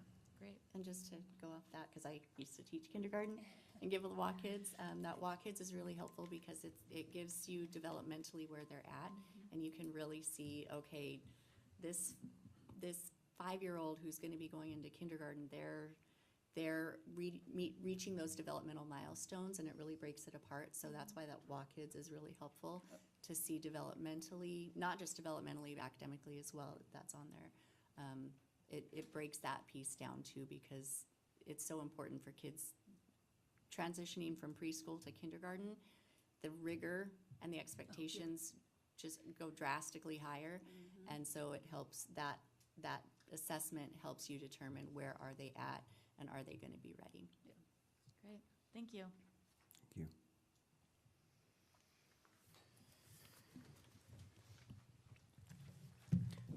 Well, you're halfway through your assessment, so hang in there. I'm exhausted.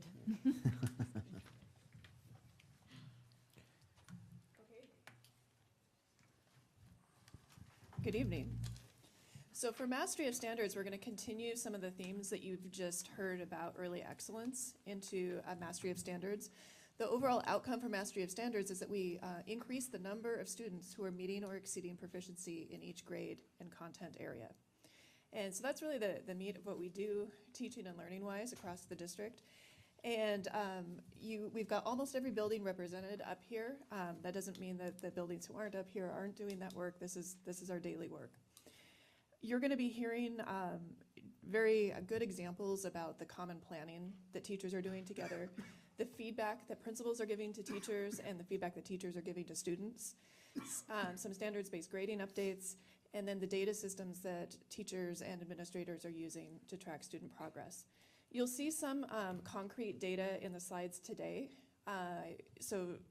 But as different buildings are at different places with their work right now. You okay? You okay, Will? I can guarantee you that when we come back in the spring, I believe we're scheduled to be back in April for a presentation similar to this. There's going to be much more data as we can show you what's been going on throughout the school year. So to get us started, I think Scootney is going to begin. Yes, if you will look at that 1.1, it says ensure teachers collaborate on agreed upon best teaching practices. So this journey for Scootney in Goal 3 began during the summer. So our focus was on shifting from standards in reading to targets. And as Jesse said, targets are more of a cluster of standards. And so we were really changing the way we were thinking about teaching. So during the summer, we learned about reading strategies, and then we came together as a school and decided, what are we going to do for students to make sure that they're fluent readers? Another learning that we did during the summer was unpacking targets and really thinking about how are we going to teach the targets that align with each other. So we're really talking about 3rd, 4th, 5th, and 6th grade students because we're talking about ESPA now. And so how are we going to get them prepared? But with the shift in how we were thinking about reading and teaching reading, we also knew that just the learning in the summer wasn't enough, that the teachers are gonna need ongoing support. So we have structured all of our PLCs to make sure that we're giving the professional development that the students or that the teachers will need to feel like they have the skills to go out and teach the students. So we're really coming together at PLCs, and we're working on making sure that we have common anchor charts, making sure that our chants and gestures are the same, making sure that our graphic organizers and our writing prompts, they align to what the students need to really make our system stronger. And what's been really exciting is that the teachers are asking to do peer observations so that we can align more and that we can make our system stronger. So again, I apologize, but I'm going to come back to the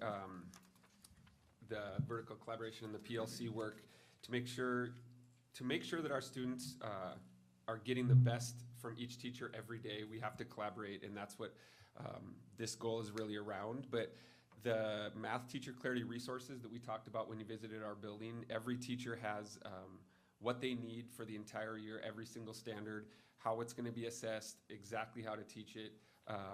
And then we meet every Monday for them to go through that. And again, backing up 3-4 years when we started the ELA work, it was much easier on the ELA side because main idea, theme, summary, all that, those don't change from third through high school. And so you can get a group of teachers in a room and talk about that, but math is a little bit tougher because the content really does change from year to year, and the instructional sequence is very different from grade to grade. Third grade might be starting with multiplication, fifth grade might be starting with fractions. And so trying to get teachers in a room and talking about it it gave us a challenge, but I think we figured out a way to do it. And so they come together once a week on Mondays, just like I talked about earlier with phonics, and they talk about, this is what I'm teaching this week in 4th grade. They get up, teach it, and then everybody in the room, kinder through 6th grade, has to give them input. How are you teaching that? Hey, if you guys taught it this way, tweaked it a tiny bit, that would really help us in 5th grade. Or, hey, this is how we taught our 2nd graders that same kind of concept. If you talk to them like that in this way with that, they'll see the connection. And so really making the connections as adults, and so the kids don't have to. And that leads to the best teaching practices. Then, well, what is the best way to teach it? Not just what we think, but what truly is the best way. The work in this area is we're really at the tip of the iceberg with it. And kind of coming back to your question, Chris, when do we know if we're there or not? And we kind of reached that same thing in math, that about that 50%, that we can get about half of our kids to standard. And how do we get to that next spot? Because again, if you look at our data the last 3 years, it's been right there. And so how do we move to that next level? And I think this is how to do it, getting the teachers in the room, because like I told you guys when you were in our building too, we have incredibly, incredibly gifted teachers that know a lot more than I do. And so I'm not going to be up there telling them what to do when they do it every day. They're in there, they're living it, they're breathing it, they understand it at an incredibly deep level. I just have to give them opportunities to get in a room and talk to each other about it. And so what it's led to so far this year and this whole process of trying to continually get better is, you can see there, talking about interims, Lindsay, we have the highest % of students passing interim number 1 across grades K through 6. So I just took all the kids in the entire school. Did you pass or did you not pass? And this year we were at 73%, last year 68, 57 the year before, and 41 the year before. So you can see that gradual increase, and it's pretty exciting because that calibrating and really making sure we're all on the same page is helping kids. That, Justin, that big jump from 2021, 41 to, now you're at 73, is that a lot of that because of COVID too, you think? Or no? I don't know if I would say that. I think we really ramped up. I mean, the assessment was pretty rigorous. It stayed the same, but I don't think we were teaching to that level on a consistent basis back in 2021. Okay. Whereas now we are, and the teachers know that you got to hit these marks, and it's not so much just for that test, but that test is directly aligned with the ESPA, so we know that we're shooting at the right target, and it's just getting much more clear and precise and focused on what we're doing. I think that's what's led to that. Okay. I'm not going to lie, COVID probably had a little bit to do with that number. So, Justin, how long has the collaboration been going on? 2022, 23? When did you guys start that? 22 was the first time 21, you're right, is when it started for 3 through 6 ELA. Mm-hmm. And then it's built its way through in ELA, but this is the first year that we've really hit the ground running with that math, with really focused on math. And you see only a 5% jump, but what's interesting is though, like, it's hard to get that last.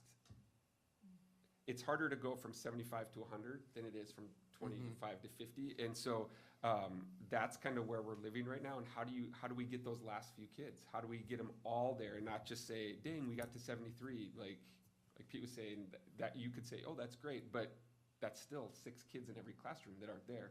And so this is that next piece to really push us over the edge.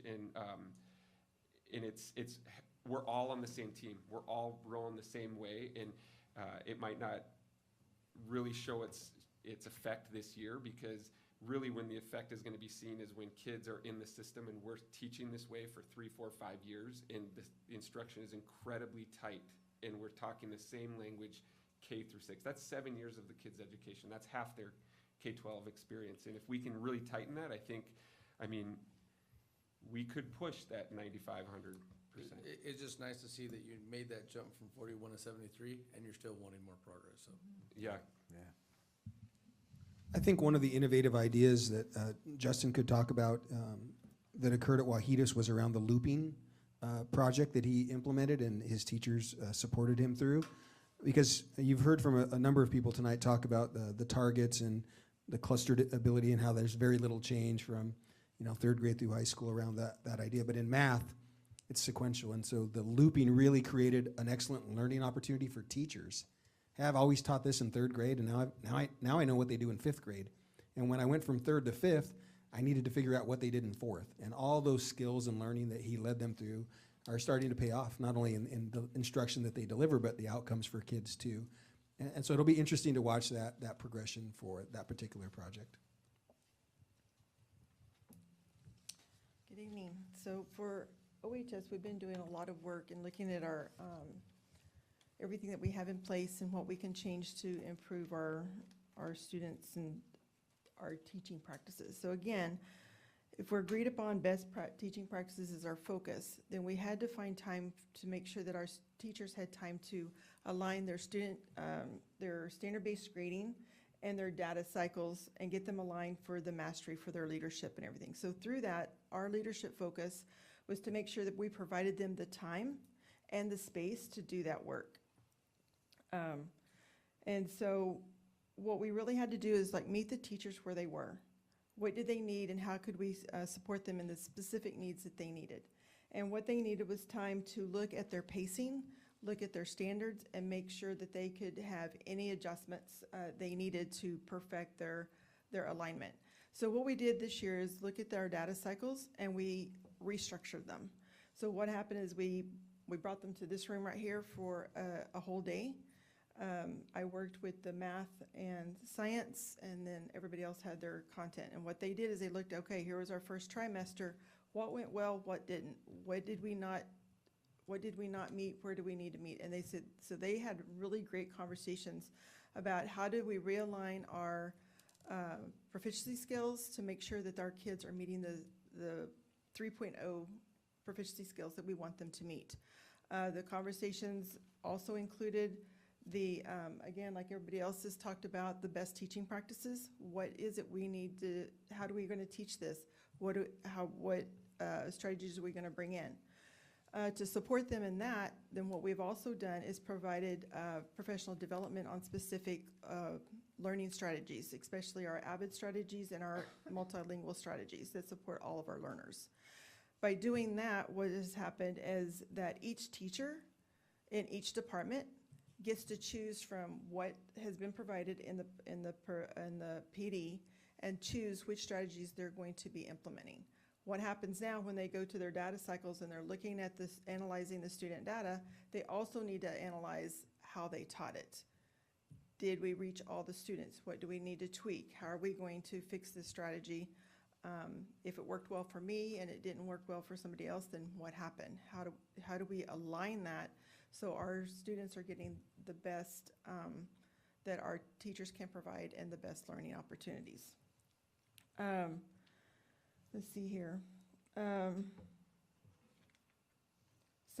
with all of that, I mean, we did a lot of work getting feedback from the teachers, them telling us what they felt they needed, and us providing it to show their support and make sure that this work could get done. But in the end, we want to look, the proof's in the pudding. What evidence do we have that this was successful? We have qualitative teacher feedback highlighting the fact that they did value the time that they got to spend with the data and really wrap their heads around what they were asking, what they were being asked to do and what they were asking students to do. And how do they work as a team to make sure that what they're doing is equal throughout all their content and making sure those opportunities are there. Teachers reported that with this work that they had better clarity and understanding the expectations, the standard-based grading expectations, and also expressed some confidence that they had a better ability and understanding of what they needed to do and how to get there. So the time was well spent and very supportive for our teachers. And from there, we were going to be able to have data tonight to kind of show some of the differences that it has made, but we've had some hiccups in our reporting system. In the way it was, the way they were reported, so we weren't able to have that data for you today, but we'll have data for next time. So because we, like I said, we wanted to make sure that our data systems and our standard base was all aligned so our students could reach the mastery that's expected.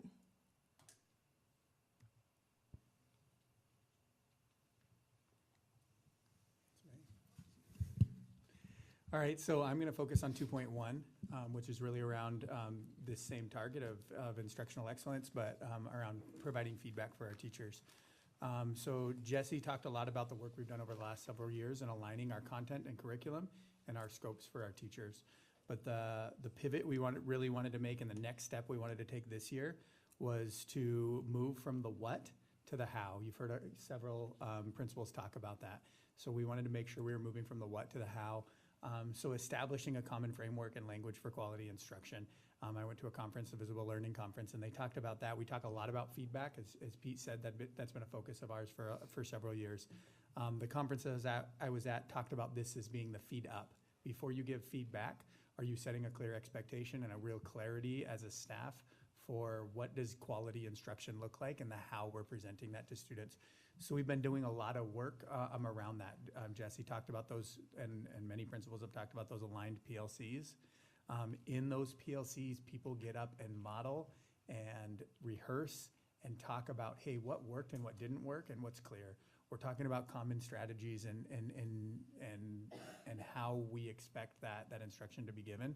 And then we're in classrooms more and more, increase the presence of how we're in there, giving them feedback on it.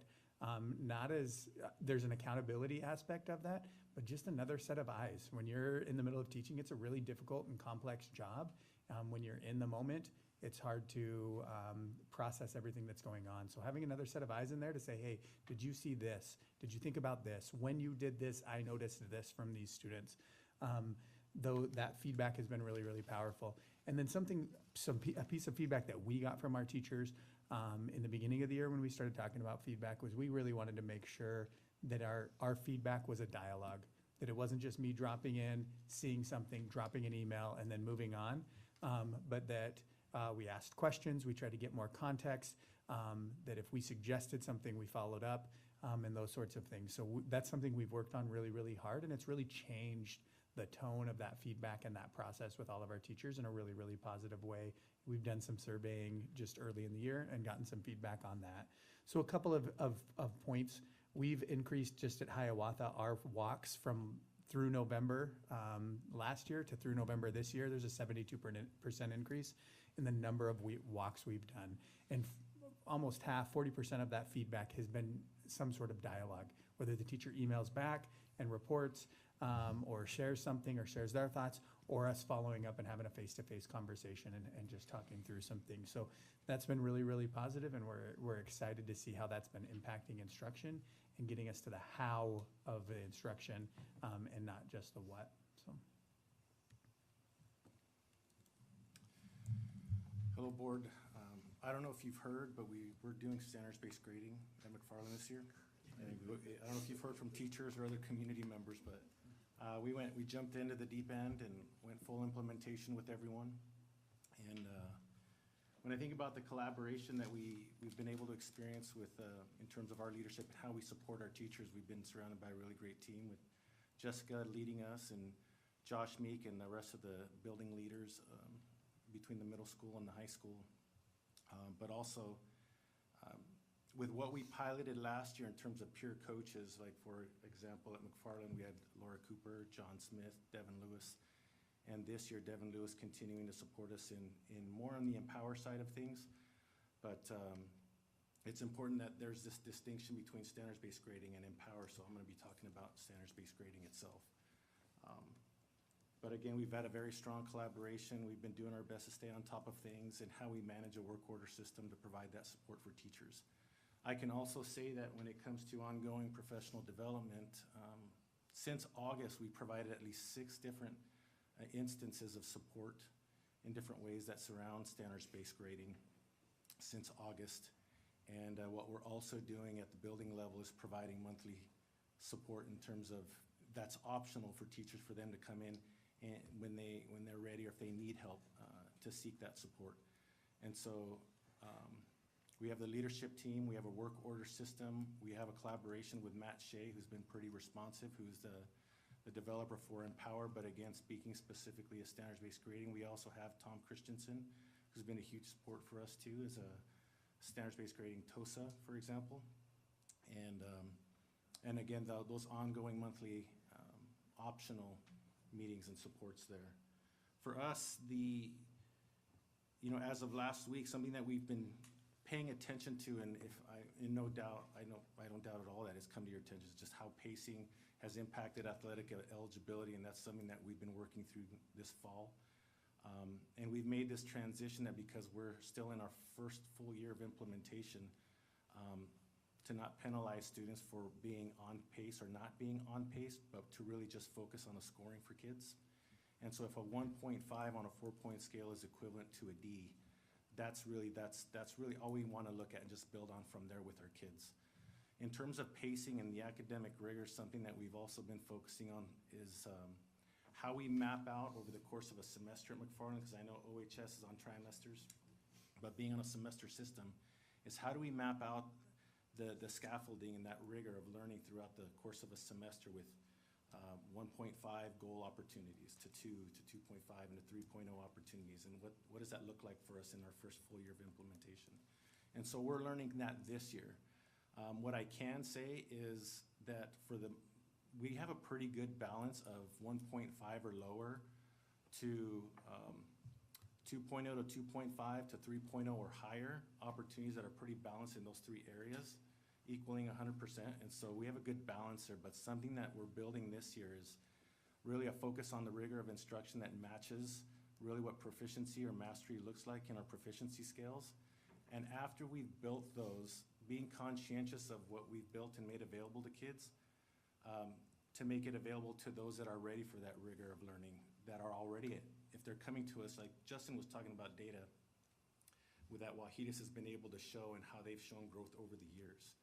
It doesn't make sense to live in scaffolding and in 1.5 or 2.0 opportunities for kids if they're ready for 3.0 just a few weeks into the year, depending on the proficiency scale. So as we build these for our kids in our first full year of implementation, this is something that we're going to be mindful of moving forward, is how do we create more rigorous opportunities in a more timely way for the kids that are ready, while still scaffolding for the kids that still need the scaffolding and intervention. And so I've learned there's a lot of moving parts, and it takes a full team to do it. No doubt there's been some feedback about standards-based grading, but I can say that in conversations with people, Empower aside, they're very much in favor of standards-based grading, more so than Empower, which we're working through in our own review as a system. The teachers also buy into the fact that when it comes to improving the equity for kids, the alignment for kids, and communication, and that impact on learning for kids, it's good for kids. But with that, needless to say, it's been a huge lift. I've been an administrator for a while, and this is one of the heaviest things that we've had to do as a system, we wanted to do as a system. And even with that lift being so heavy, I admire and I really greatly appreciate our staff who have taken this on, and knowing that it's what's best for kids. Empower aside, focusing on standards-based grading, they've embraced that, they've accepted the challenge, and we're gonna keep building and learning from each other, and we're gonna keep moving forward. So you're probably hearing a lot of similarities and making connections to everything that you've been hearing so far. And we still have another mastery of standard and goal area that we want to get to. But to kind of loop it all together a little bit for right now is getting into goal area 4.1, which is establishing an effective data analysis system. So we've heard a lot about, we've been talking about the what, the how, the standards. It's all an underlying current for that, though, is how are we collecting that information? How are we analyzing that information? And what are we going to do with that information?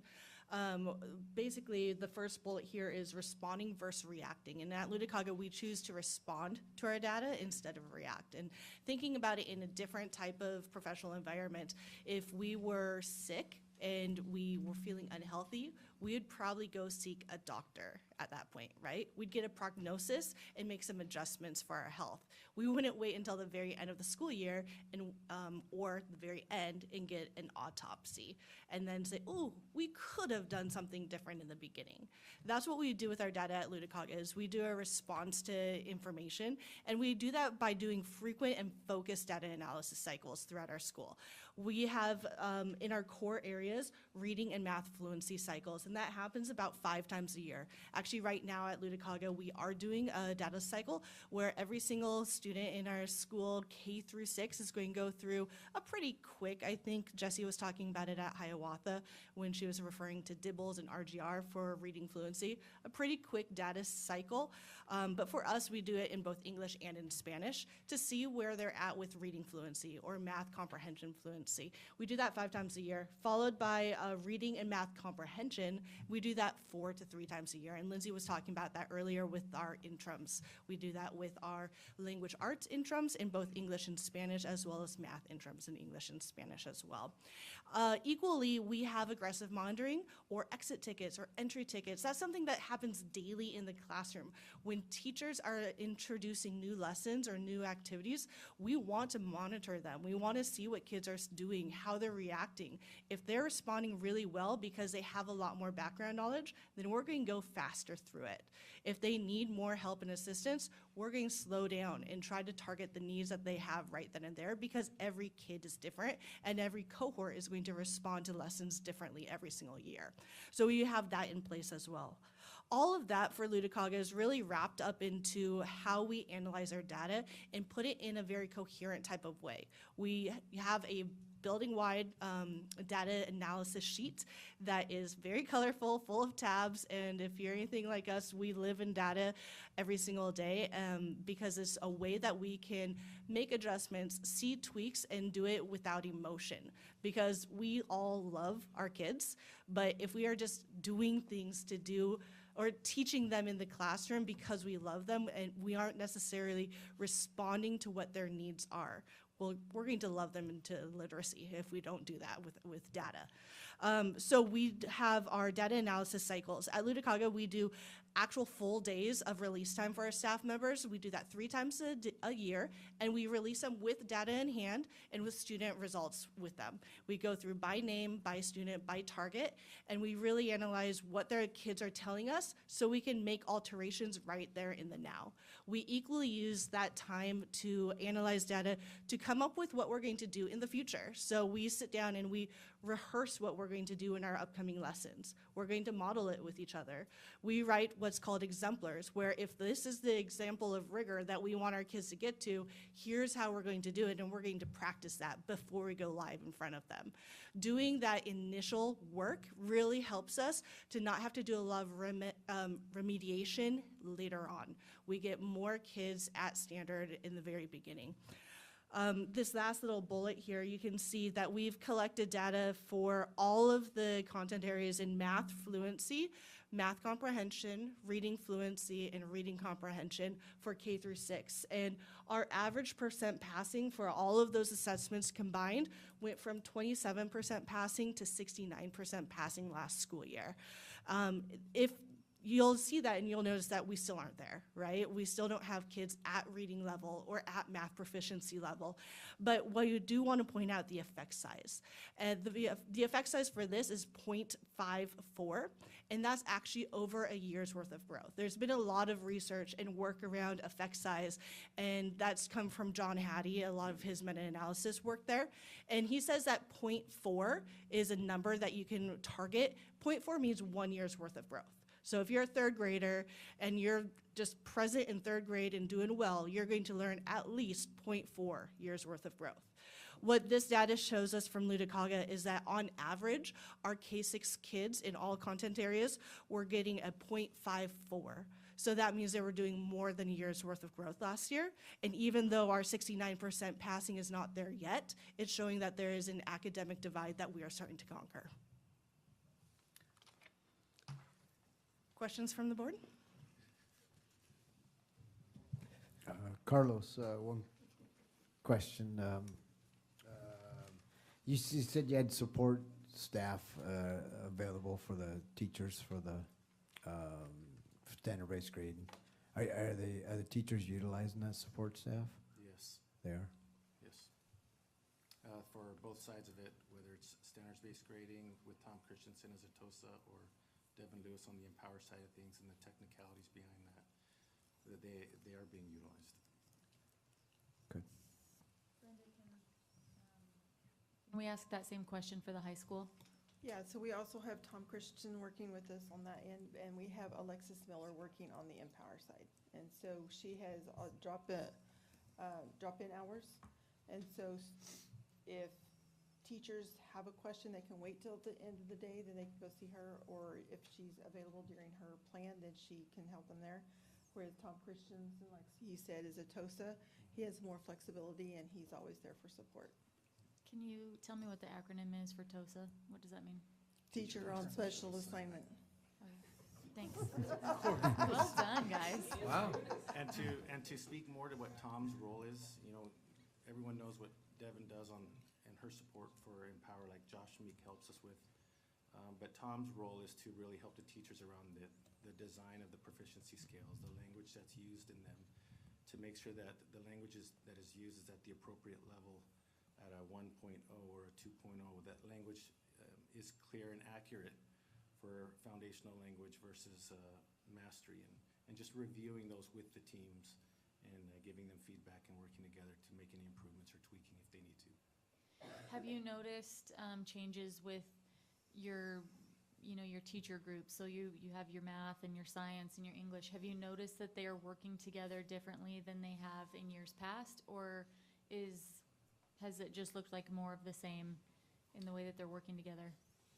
Well, through our team PLCs, I'll say it this way, through PLCs and just anecdotally in my own observations and through classroom walkthroughs, I'm seeing an increased alignment in practices because of the use of those scales and how to teach to them. I can also, Jenny would be a better person to answer for math, but specific to ELA, especially with our 3-8 alignment work in relation to the scales, and how we can continue those practices that the elementary kids have been learning with for 7 years, K-6, and then coming to us for 2 years. Rather than just changing an entire system, what can we learn from our elementaries and how the kids are coming to us so that we don't have to do everything completely different at the middle school? What can we make our own as a middle school and learning from the elementaries and the growth that they're showing? And also in relation to standards-based grading, yes, we're seeing improved alignment there in terms of teaching practices, strategies that are being used, graphic organizers, et cetera. And so I'm seeing improvements, but I don't have any evidence to show you here tonight. Yeah, no, I think one of the really important aspects of that question, and that's a really good question to ask around standards-based grading. We've heard over and over from the elementary folks today about vertical collaboration and teaming, and how much that's helped the experience for the students, but also the experience for the staff. It makes their job, I think, more enjoyable and more efficient. It took a lot of work to get there, to develop those relationships and those collaborative, that collaborative spirit. What standards-based grading and the use of a tool like Empower has required teachers to do is to collaborate when they're teaching the same course. or they're teaching a course that's going to lead to another course. That what I have observed and the feedback I've received from teachers is the biggest challenge for many has been, I've got to change what I'm doing now because the way I taught algebra was different than the way Aaron taught algebra. And now we have to talk about that, and we have to agree about that. And maybe I don't like some of his ideas, and before I could just do what I wanted to do.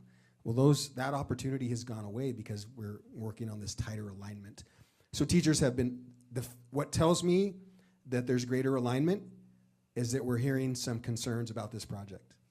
That people are knocking on your door and saying, wow, this is, and that's evidence for us of a little more guaranteed and viable curriculum is what we've talked about for years. We're able to guarantee with more certainty what's going to happen in a 9th grade algebra class than we ever have before.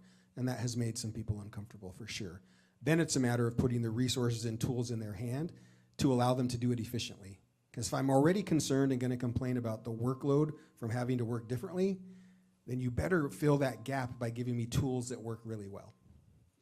Can I add to that? Because what you were saying about the alignment with the teachers and the conversations, for example, and that was talking about giving them the support, the data cycles for the high school, because of where they were at, we had to look at a restructure. So they could have those conversations and they could get that alignment and they could get on the same page.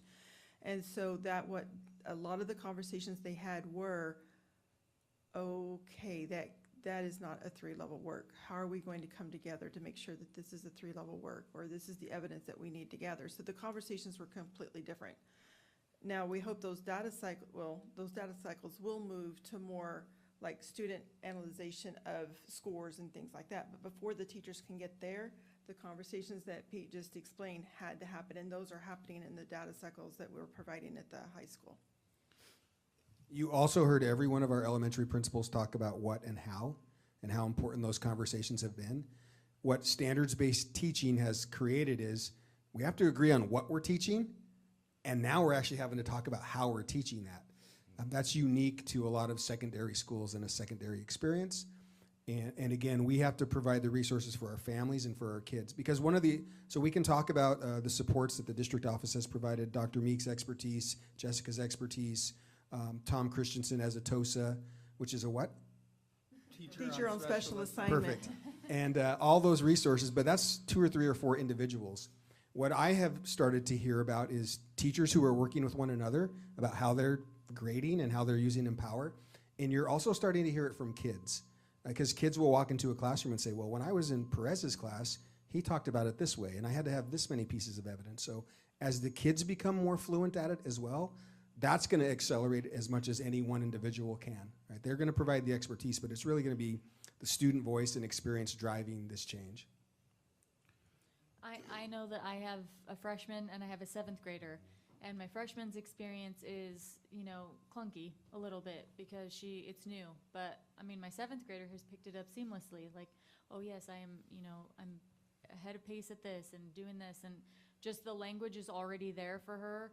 So there hasn't, my heart goes out to these other students that are having to learn something new, because that's never easy. And to go from one way of grading and changing, their whole concept about it. But so it'll be interesting to see what these 7th graders are looking like as they get to be juniors and seniors, and our teachers are doing the right thing by the kids by, aligning their practices and the mastery of standards. Pete was right on in terms of, when you think about, when I mentioned alignment earlier, and he spoke to it too, when I speak about alignment, we're talking about assessments being aligned to standards. We're talking about the student feedback being grounded in the proficiency scale language, right?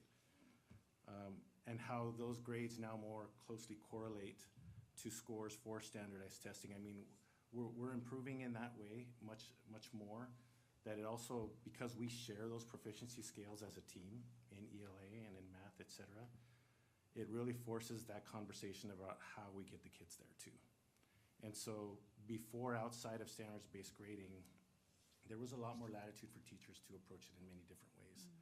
But it's really helped us to collaborate more, to calibrate our practices more, and then factor in the 3-8 alignment work that we've just embarked on this year. It's been a huge lift, but everyone still agrees though for how hard it's been and frustrating. I'm sure you've heard it's been too. They still believe that we're on the right track and it's the right thing to do.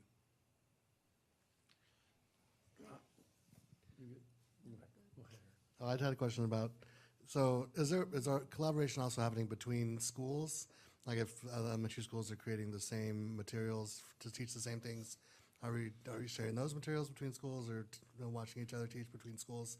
Is that happening? Should it happen? Would the teachers want that? Would they not? I would say yes. One of the things that's been really powerful is our ability over the last 2 years as principals. We have our PLCs that we have every couple of weeks, and we get into each other's schools, and those always include walks and walkthroughs into each other's schools. That's really given us an opportunity to see what's going on in each other's schools and then reach out. And so I feel super comfortable reaching out to any of my colleague principals and saying, hey, I saw this in your 4th grade classroom. My 4th grade needs this. Hey, is there some way we can get together and get hooked up? We had something fall through for just logistically, but after doing the first round of interims and looking at some data pieces, we had plans to take all of our 3rd grade teachers and walk through some 3rd grade classrooms in some areas that they really shined and to go see what was going on there. So I would say that collaboration is really strong in the sense that people feel comfortable reaching out and doing those things. I think the caution is that we've found that it's really important for each teacher in each grade level in each school to go through these processes as on their own and learn how to develop some of these contents and learn how to develop some of these hows. Their context is different, their teams are different, and it's just important to develop the expertise. So while we have that collaboration and we glean from each other, even all the way up, I know Carlos has a lot of our instructional coaches helping with this target work and some instructional leadership there. It's important that all of them learn and become well-versed in those things. And so sometimes it might be totally developed here, but it's important to go through the process of developing it here at Hiawatha because of what we're gonna learn going through that process. So that's what I've seen with collaboration so far. Yeah, another really nice, because we've aligned all of the ELA assessments, the interims, on LID when we had that day where the teachers could get together. Then like all the 3rd grade teachers and 4th grade teachers and 5th grade teachers, they were able to get together and kind of talk about their experience, but also give tips or, like if they were struggling with something, they could bring it up because all the teachers for that grade level were in a room. And so they were able to start that collaboration because we all had the same test, which was really nice and helpful because every building's in a little different place in this journey. And so it was really nice. We had a lot of feedback that they really enjoyed that opportunity to get together with other teams so that they didn't feel like they were in this alone.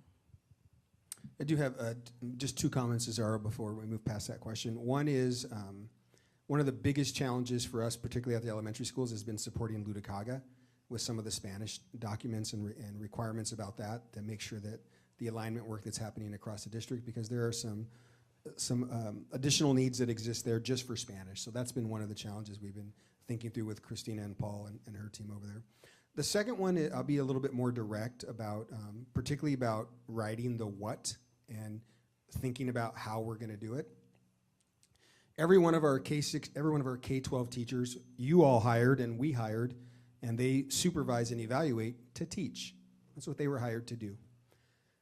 Some of them are really good at doing that and writing curriculum. Some of them are not. Some of them are of the opinion that they're really good at both, and they might not be. So some of it is conversations that we have to have as a district and that principals have to have with folks of, it's not sort of the stay in your lane idea. It's really, hey, we looked at all the stuff available and this is the best stuff. This is the guaranteed and viable curriculum that we're gonna use. Well, I don't really like it because Aaron wrote it. Well, I don't really know Aaron, and Aaron doesn't work at our school, but it's really good stuff, and our kids need really good stuff, and so we're gonna use that. So some of it is just this culture piece and talking about it, and it really ties into what Will shared. Like, we wanna make sure teachers go through it, but the expectation has never been, and shouldn't be, that every teacher is writing curriculum. Our job as a district is to provide that for them, and when you see things like teachers pay teachers take off across the country, it's because school districts have struggled to get them the resources they need. And it's also because they're not paying particular attention to what they're putting in front of kids every day. These guys are in classrooms enough every day that they know what kids have in front of them. And so we have a responsibility as a school district, I do as a superintendent, to make sure that's all high quality stuff. And sometimes it's difficult conversations with people about, hey, I appreciate that you worked on that on the weekend and you think that that's what we should be using, but we're gonna use this stuff over here. And so those become, again, little school culture conversations and district-wide conversations in a district this size. But we have some really talented people who I would put against anyone in the state for writing some of this stuff. There's some really skilled people and our teachers that are doing this stuff for us. So my question was kind of like Aaron, so as far as the collaboration through the elementaries, but how much collaboration or is it there between the elementaries and the junior high? That's what I'd like to know. To keep those kids that are going from 6 to the junior high, how much do you guys do with them and them with you? Somebody.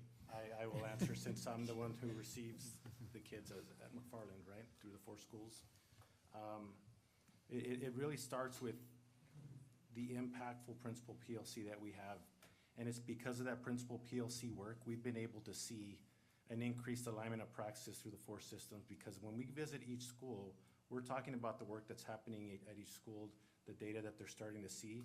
And then we go into classrooms and we walk through together on what we see with a certain focused instructional lens. And then we come back and we talk about it. When you repeat that enough times, you get to see what works and what doesn't. And then you start asking the question, what can we do to continue how the kids are coming to us, K6 to McFarland 7-8? Again, so through the principal PLC work, we've been able to, and it's already been spoken to earlier, but this idea of how to measure this growth as a system 3-8, I'll say it that way, through the use of those interims and a specific set of targets that are assessed with each interim 3 times throughout the year that we can all jump in on, right? And so, of course, I can see that people will make this claim that it's to compare systems, but it's not. It's to align the learning and the strategies that we use to close those gaps between the systems. And so it's been profound for us at McFarland. We're just embarking on it, but we're on the right track in the feedback that we're getting with our teachers and our work with our elementary leaders to continue that work to us. So out of curiosity, just teachers meet once a week, every Monday. How often do you all meet? Principals? Once every 2 weeks. Once every 2 weeks? Yeah. And just to add on a little bit, it's been exciting to see Carlos pull some of our instructional leadership and some of those pieces up to the middle school. I would say, and the other principals can agree or disagree, but I would say this year is really like the first opportunity that he's had to do that, because it's the first time we're aligned at a high enough level. I think if you go back 2 or 3 years, if he tried to collaborate with the elementary schools, he'd be collaborating for 4 different entities that were pretty diverse in how they did it. If he was to say, hey, we want to do it like the elementary schools, well, that's 4 different ways. That's starting to align more and more and more. And so that we're able to get into that game, which is really, really exciting. And just like what was referenced earlier when the elementary principals were talking, how we do peer walks, our teachers go see each other teach, and that reinforces what are we teaching, how are we teaching it, what's the alignment and the rigor looking like. We've also had the ability to have middle school teachers come down to our 6th grade and 5th grade and watch how we're teaching down here to start doing that cross connection as well. And I think I like that 3 through 8th grade, because like you guys said, it's the jump where they're going to need to be, where they can keep going ahead and not have to play catch up. Yeah, through this alignment work, something that is becoming consistent in our walkthroughs that we're trying to build at McFarland, and it does exist in some pockets, but we want to build it with more frequency, is this idea of intensity and urgency. That's feedback that we've received from our elementary people. How we teach reading, how we manage the kids through Teach Like a Champion, for example, or in our first year of elevation and the multilingual support there for our multilingual learners and what that looks like. And so those are just some examples of what we're doing to improve, not just the what, but how we teach it. My other question was for the junior high and the high school. And you hit on it when you were talking about it. You said standard-based grade, and then you kind of said empower over here. Power aside. Power inside. So what we've learned so far, at least me from having 2 daughters at the high school, Standard-based grading is actually pretty nice. It's getting teachers to have to talk when they don't want to, making them uncomfortable. I like that. I like to make people uncomfortable because then you have to talk. What I'm not understanding is what needs to change for them to buy into Empower, because yet I do not see nor the teachers nor the students getting along with Empower. So I don't know if this is a you question, Jessica, or who, but what is it that is so frustrating about Empower that people can't get behind it? There's a lot of things that are frustrating about it. There are also people that would argue pretty vehemently that they do like it and that it is working for them. So there's two camps there. But Empower might not be the right tool. And we're doing, in fact, I think next week is our second meeting where we have a group of teachers from across the district who are meeting to specifically look at Empower and other options, so that hopefully by the end of February we can make a recommendation. Do we stick with Empower and double down with that? Or do we go a different direction with a different tool that will be more user-friendly? So standard-based grading would stay, it would just be the Empower part. Perfect.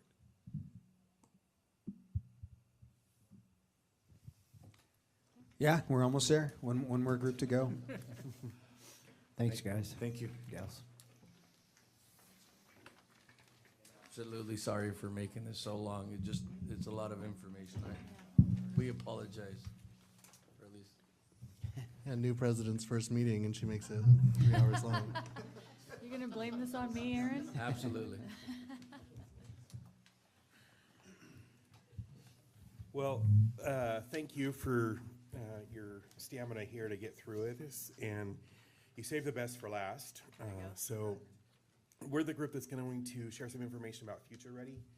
And before we get into all the details, as parents, we know that we raise kids not to be kids for the rest of their life, but to be positive, contributing members of society. And as a school system, it's not much different.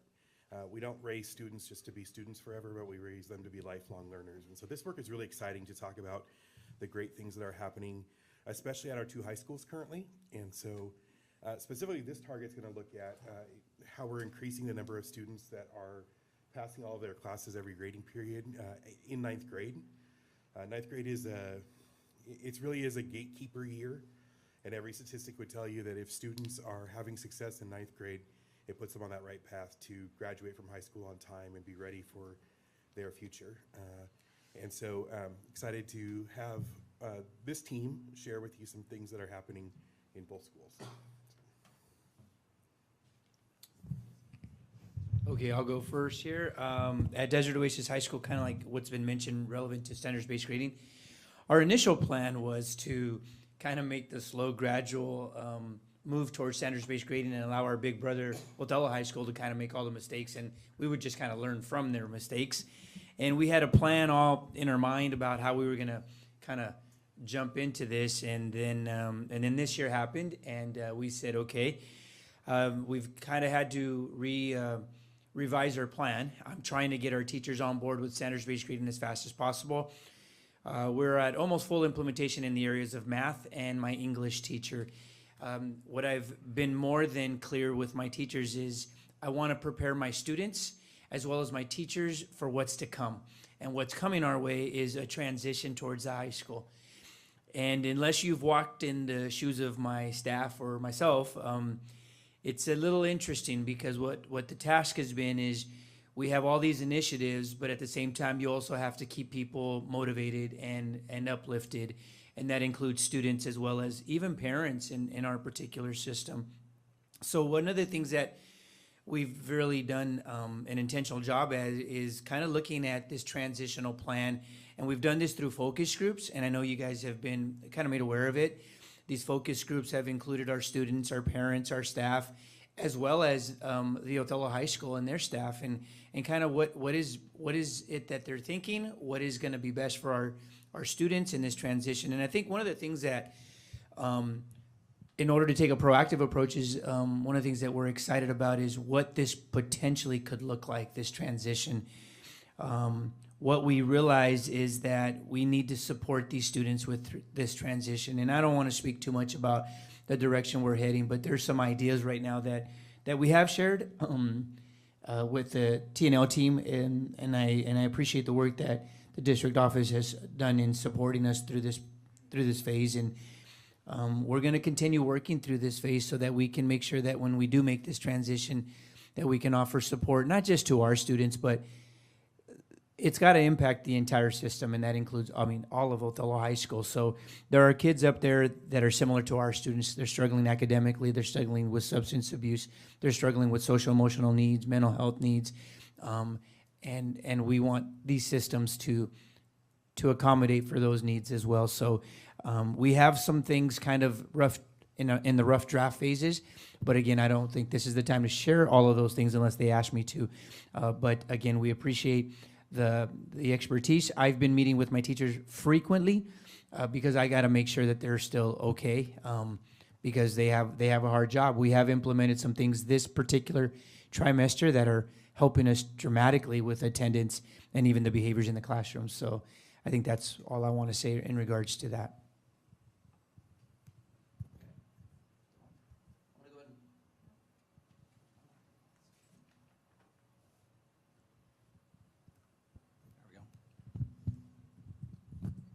I'm going to go ahead and talk about the first and the third bullets up there. Without that first bullet, without data, we're not going to be able to work with our intervention systems and create what we want to do, and that is help students be the best that they can be. We've been able to, and this journey started pretty much in the spring last year, in March and April, collecting data. And now we're at the point where we can actually collect the data and we can tell you exactly which scales students are struggling with, exactly where students are at with unexcused absences, exactly where students are with their discipline. And I think it was Director Chris that said something about cell phones, and that's our number one issue is with discipline referrals right now is our cell phones, which we're pretty lucky with. Once we've collected all that data, then we can go through and work with some of our intervention systems. One of them that's listed there is our Guardian Angel program. Each one of the administrators at the high school does have about a handful or so of students that we work with individually. We talk about discipline, we talk about attendance, we talk about academics and how we can improve those. We also meet with them and discuss about their weekly goals, monthly goals, and talk to them about graduation in June of 2028, which sounds like a long ways away, but it's going to come real quickly. Some of our other intervention programs within the PAC is that we have Monday intervention within every single class. Some of our teachers call that evidence days. They spend a lot of time doing reteaching, doing some small groups, doing some individualized learning. We also have intervention days Tuesdays, Wednesdays, and Thursdays, where students are pulled from advisory and they're working on those specific scales I was mentioning earlier that we've dove down into, and we know exactly where they're at. This Saturday is going to be the very first Saturday that we're going to be doing a intervention for our students that are still struggling a little bit with the scales from last trimester. And so we're hoping to get a lot of students there to be able to push them a little bit harder and to get them to learn what we intend them to learn. Go ahead. I'll be continuing on with what Scott started here, and we're talking about Ninth Grade Academy, and just kind of to set a historical record on this.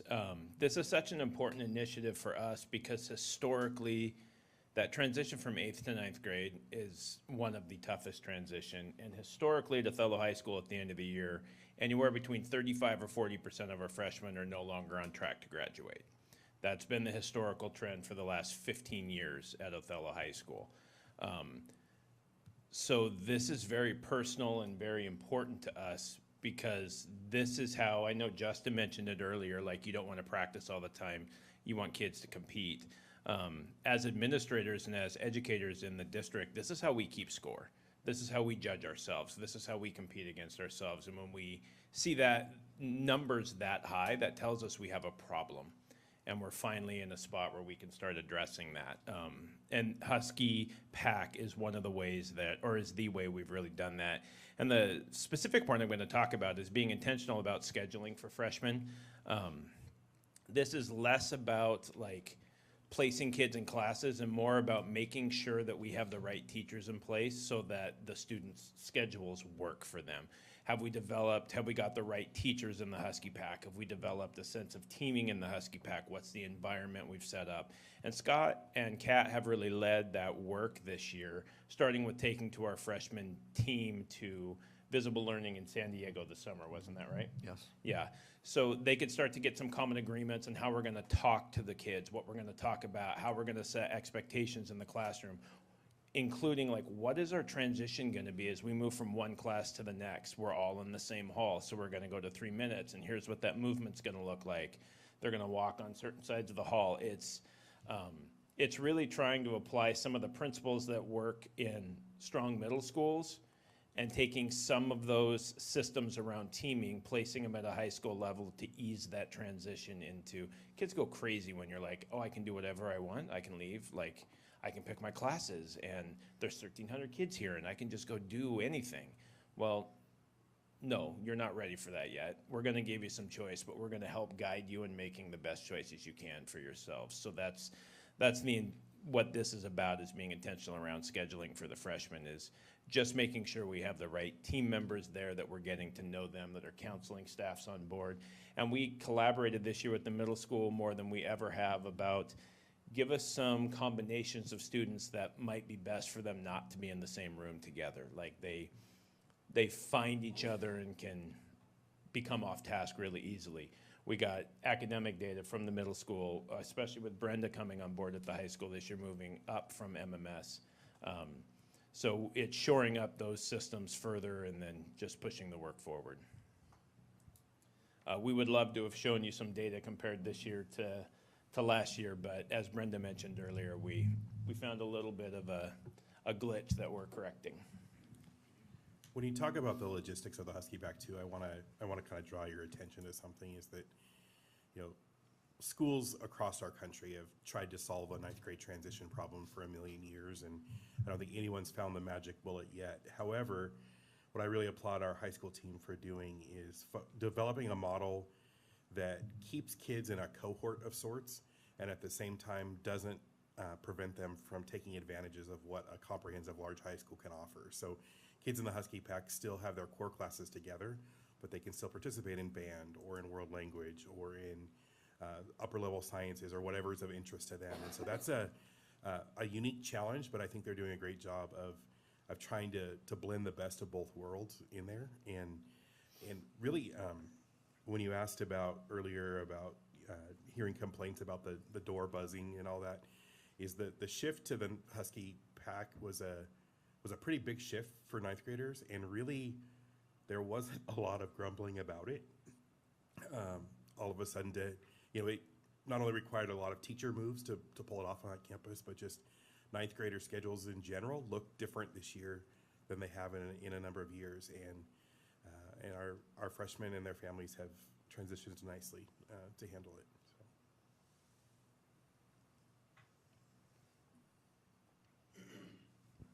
Josh, I was just wondering, how's the morale with the students, the staff, and the families with what's going to happen? Yeah, so just to be totally honest, it's there's good days and there's bad days.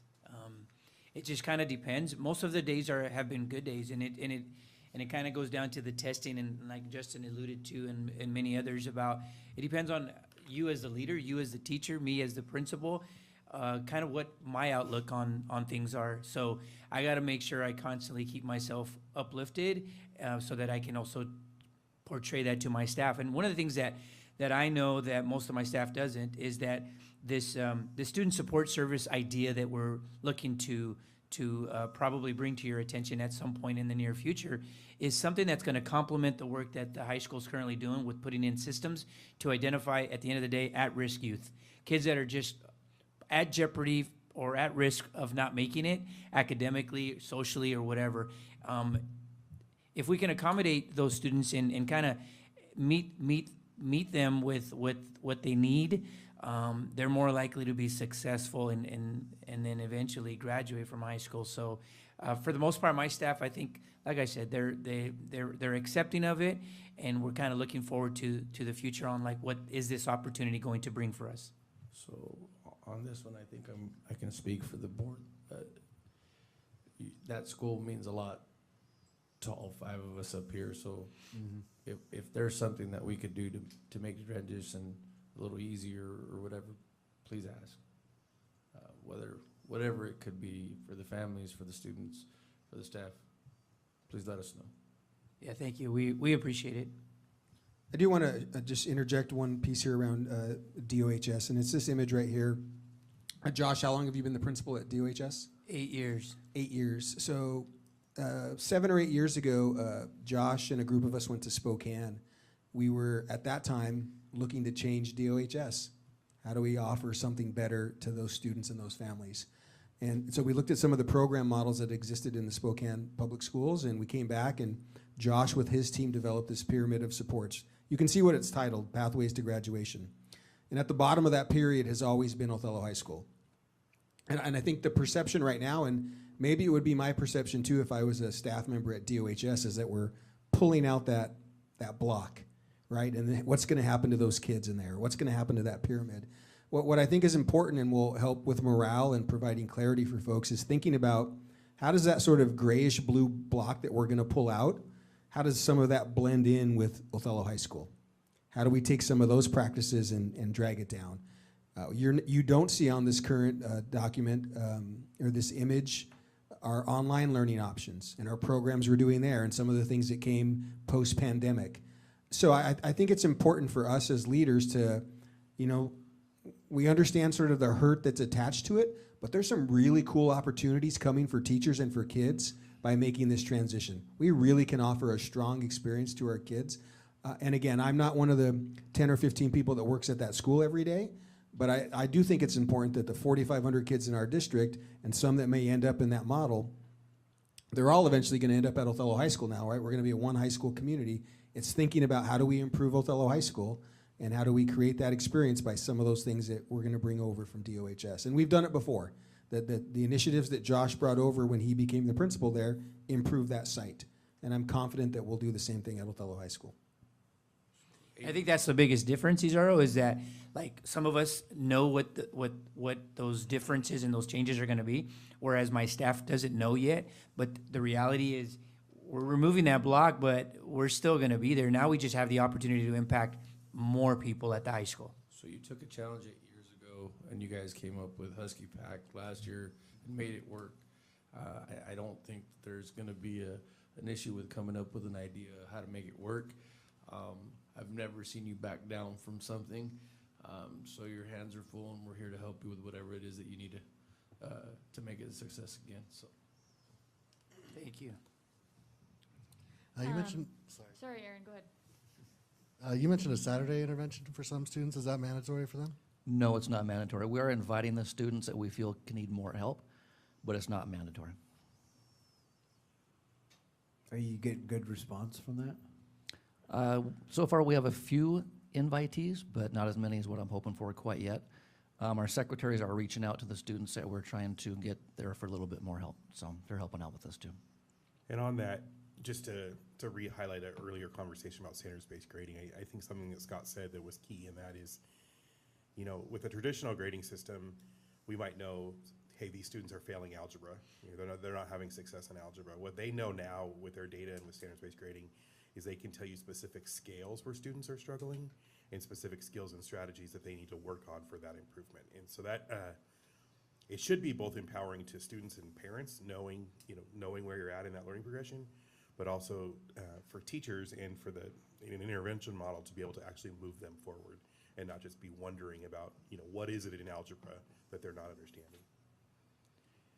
Yeah, and we could be, some of the kids or students that will be coming to this, they're like 1 or 2 pieces of evidence away from passing that course.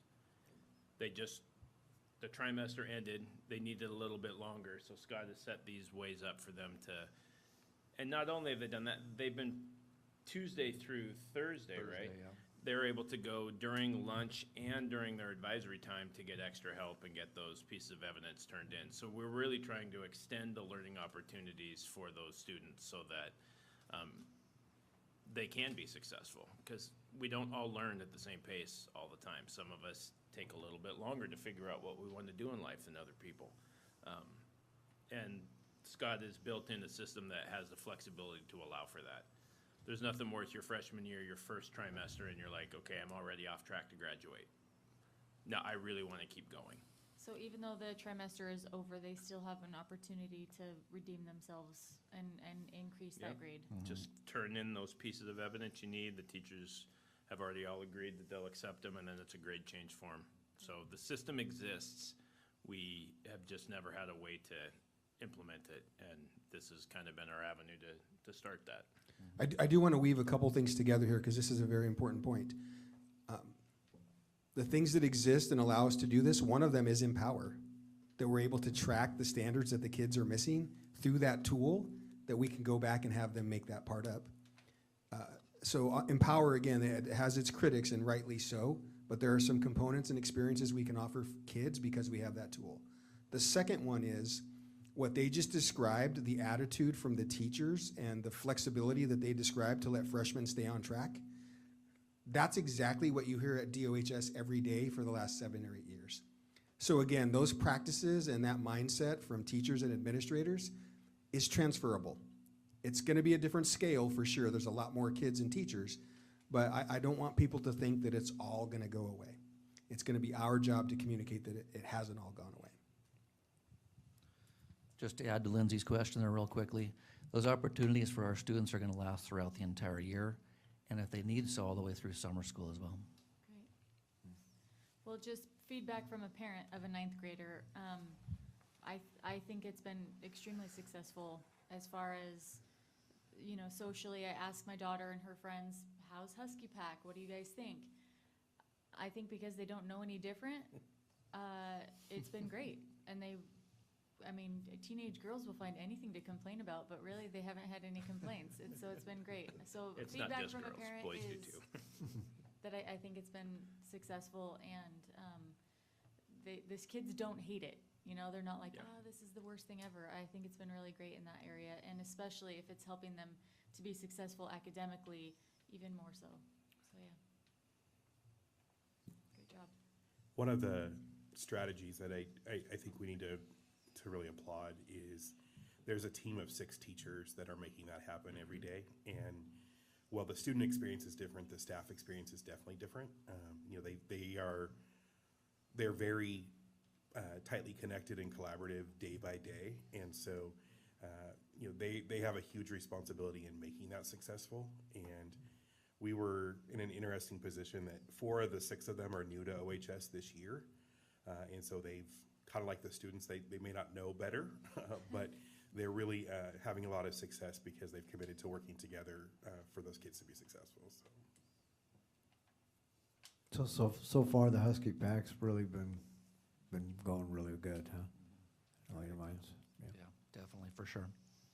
I think there's lots of different indicators that would tell you that, whether it's discipline. David shared the number of 9th graders that are on track. We're not ready yet to give a definitive number to it, but it's better than it has been.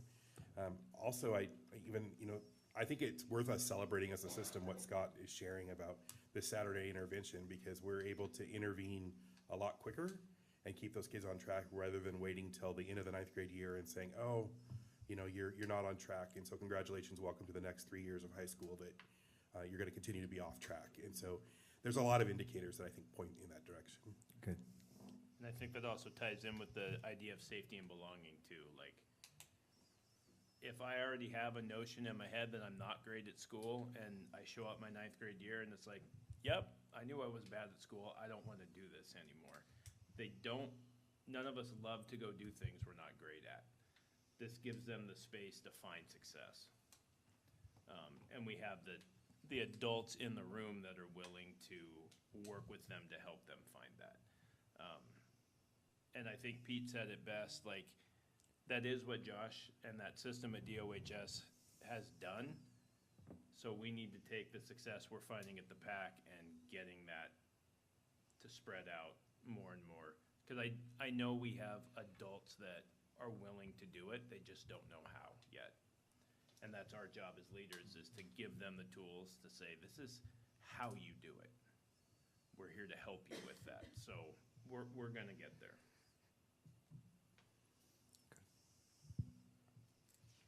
All right, well, John's ready to go because he clicked to the next slide. So we're ready. Be ready, though, because we're going to go back in just a second.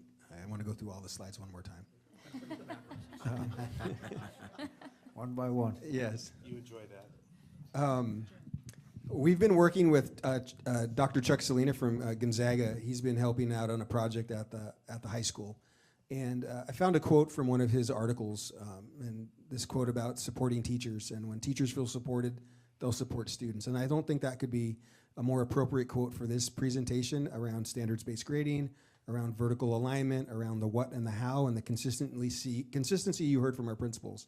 And I think it's also appropriate for this particular presentation because you're hearing from our people who are supporting teachers every day, who are out there every day trying to make sure that they have the feedback that they need, the tools that they need, and it's really, really hard work. I've heard Azaro say this in a couple of other settings, and he said it again tonight. This is a lot. It's complicated stuff, and we could be here for another 2 hours talking about it and still never get to the bottom of it. But I hope you're as impressed as I am and as proud of the people who presented tonight with the clarity that they spoke about the work that's happening. And when this work really takes off, if we're really operationalizing the strategic plan, in the coming presentations, you'll hear from teachers, not just these people. At some point, maybe a few years down the road, you'll hear from kids. Maybe you'll hear from parents, right? Things that are happening across our school district. And I want to end by going back to the image with the arrows and talk a little bit about, we've been talking about motion versus action in the school district for a couple years now. So motion is really sort of that left-hand side, those left-hand arrows. And we've all heard the phrase going through the motions, right? What does that mean when you just go through the motions? Not a whole lot, right? You don't have any real target. Like you're busy and you're probably tired, but you're just going through the motions. And really, this whole strategic plan was based on a theory of action. If we do this at the district office, as principals, as teachers, then students will get these outcomes. And so today, I hope you had an opportunity to hear about the specific behaviors that these fine folks are demonstrating and leading every day, and that our teachers and the rest of our staff are putting into action to actually move us further to the right, because all of our kids deserve it. And there's a whole lot more happiness as an employee on that right-hand side. You're always going to be tired, right? And hopefully that those efforts don't feel wasted. Don't feel like you're just going through the motions, that we're actually taking action. So appreciate the board being so attentive and asking so many questions as we describe the actions that we're all taking in the service of our kids every day. So appreciate the opportunity to share that work. Thank you so much. Sorry. Listen, it's my first time, okay? Thank you to everyone who showed up tonight. This was a ton of work before you showed up here, and then to show up and present in front of the board. It's not lost on any of us, the time and effort that you put into your daily jobs, and then to also add in this is a huge lift to come here tonight and share this with us, and we appreciate it. None of us are educators. We all work in different fields, and so it might feel annoying that you have to educate us on the work that you're doing. Apologize for that, but deeply appreciate it. So thank you for sharing your time and your talents with us, and especially for sharing your time and your talents with the kids that really deserve it in this community. So thank you. Yes, thank you very much. And I'm excited to have kids going to school here and the future that's ahead of them. So thank you. I'm sure none of you think of this as your ideal evening, but we really appreciate you being here and all the work that you do, and let us know how we can help. Okay, we will move on to public comment. We're not accepting any tonight. Sorry, we're out of time. Just kidding. I don't think we have any. Moving on to upcoming events. On December 18th, we have a regular board meeting at noon, and then December 23rd, school's out for Christmas break. Anything else that the board has to add to that? Isn't there something on Thursday with Big Bend? The Big Bend is having their executive board meeting. Amy Paris, who's one of our staff members, happens to be on the Big Bend board. So they're going out into communities around the area, trying to have a board meeting, not unlike this, in that community. So it'll be set up just like this. It's open to the public. Folks are welcome to attend, and I think they sent you individual invites so that you could come and participate. But you're welcome to attend that, but it's not an official Othello School District Board event. Okay. And we will go ahead and move on to the board self-assessment of the meeting. Just one item, it's not on the agenda, but I know it's going to be close when we get to the 18th. I know Ken and his family take a strong lead, and they have helped develop the Community Christmas Basket Program, and so many of our principals and staff help generate the list, but also the supplies for that. So on the 21st, anyone who can come out and help the community deliver those baskets at the fire department, I believe, Ken? Yes. Yep. We'd welcome anyone and all hands to come participate in that community event. Thank you. When will you need volunteers to put the baskets together too, That's right? actually started. Started already? We'll start in the evenings, probably tomorrow, start to put stuff together. We're trying to coordinate so we don't have too many people there at one time and try to keep them busy and at the same time. So there'll be calls going out. As most of you know, my son Jeff, involved with the schools, has been making a few of those contacts now lately, and I'm just going to kind of let him run that portion of it too. So. Okay. And I'm not sure how many churches in the community are involved, but I know that on December 18th, Wednesday night, they'll be going around the community collecting canned goods. So if you get a knock on your door from church kids, they're collecting goods for the Christmas baskets. So yeah, okay, we'll move on to our board self-assessment. A few months ago, we had a board meeting where both Ken and Lindsay were gone, so Chris was in charge. It was only like 20 minutes long, so I don't know why. I think it's the president.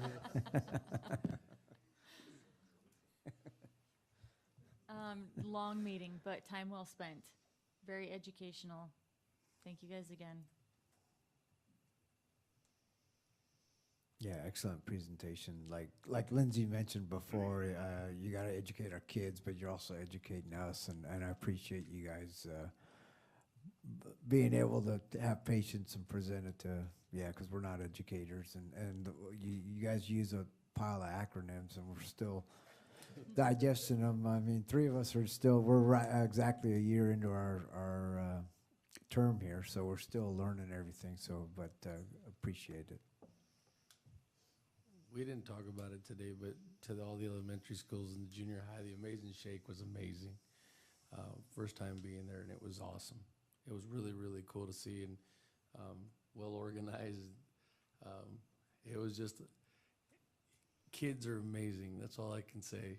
The charisma that they have at that age was just, it was awesome to see. So thank you guys for putting all the time and effort into that. It was a good example and showcase of the type of students that we have in this community. It was very impressive. Exactly. My delta for the night would be that we don't have any student reps here. Probably for the better for them, though, honestly.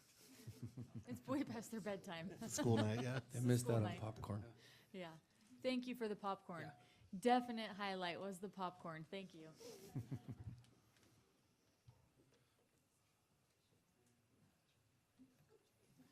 Okay. If no one has anything else, we will go ahead and move on. We have an executive session. We do.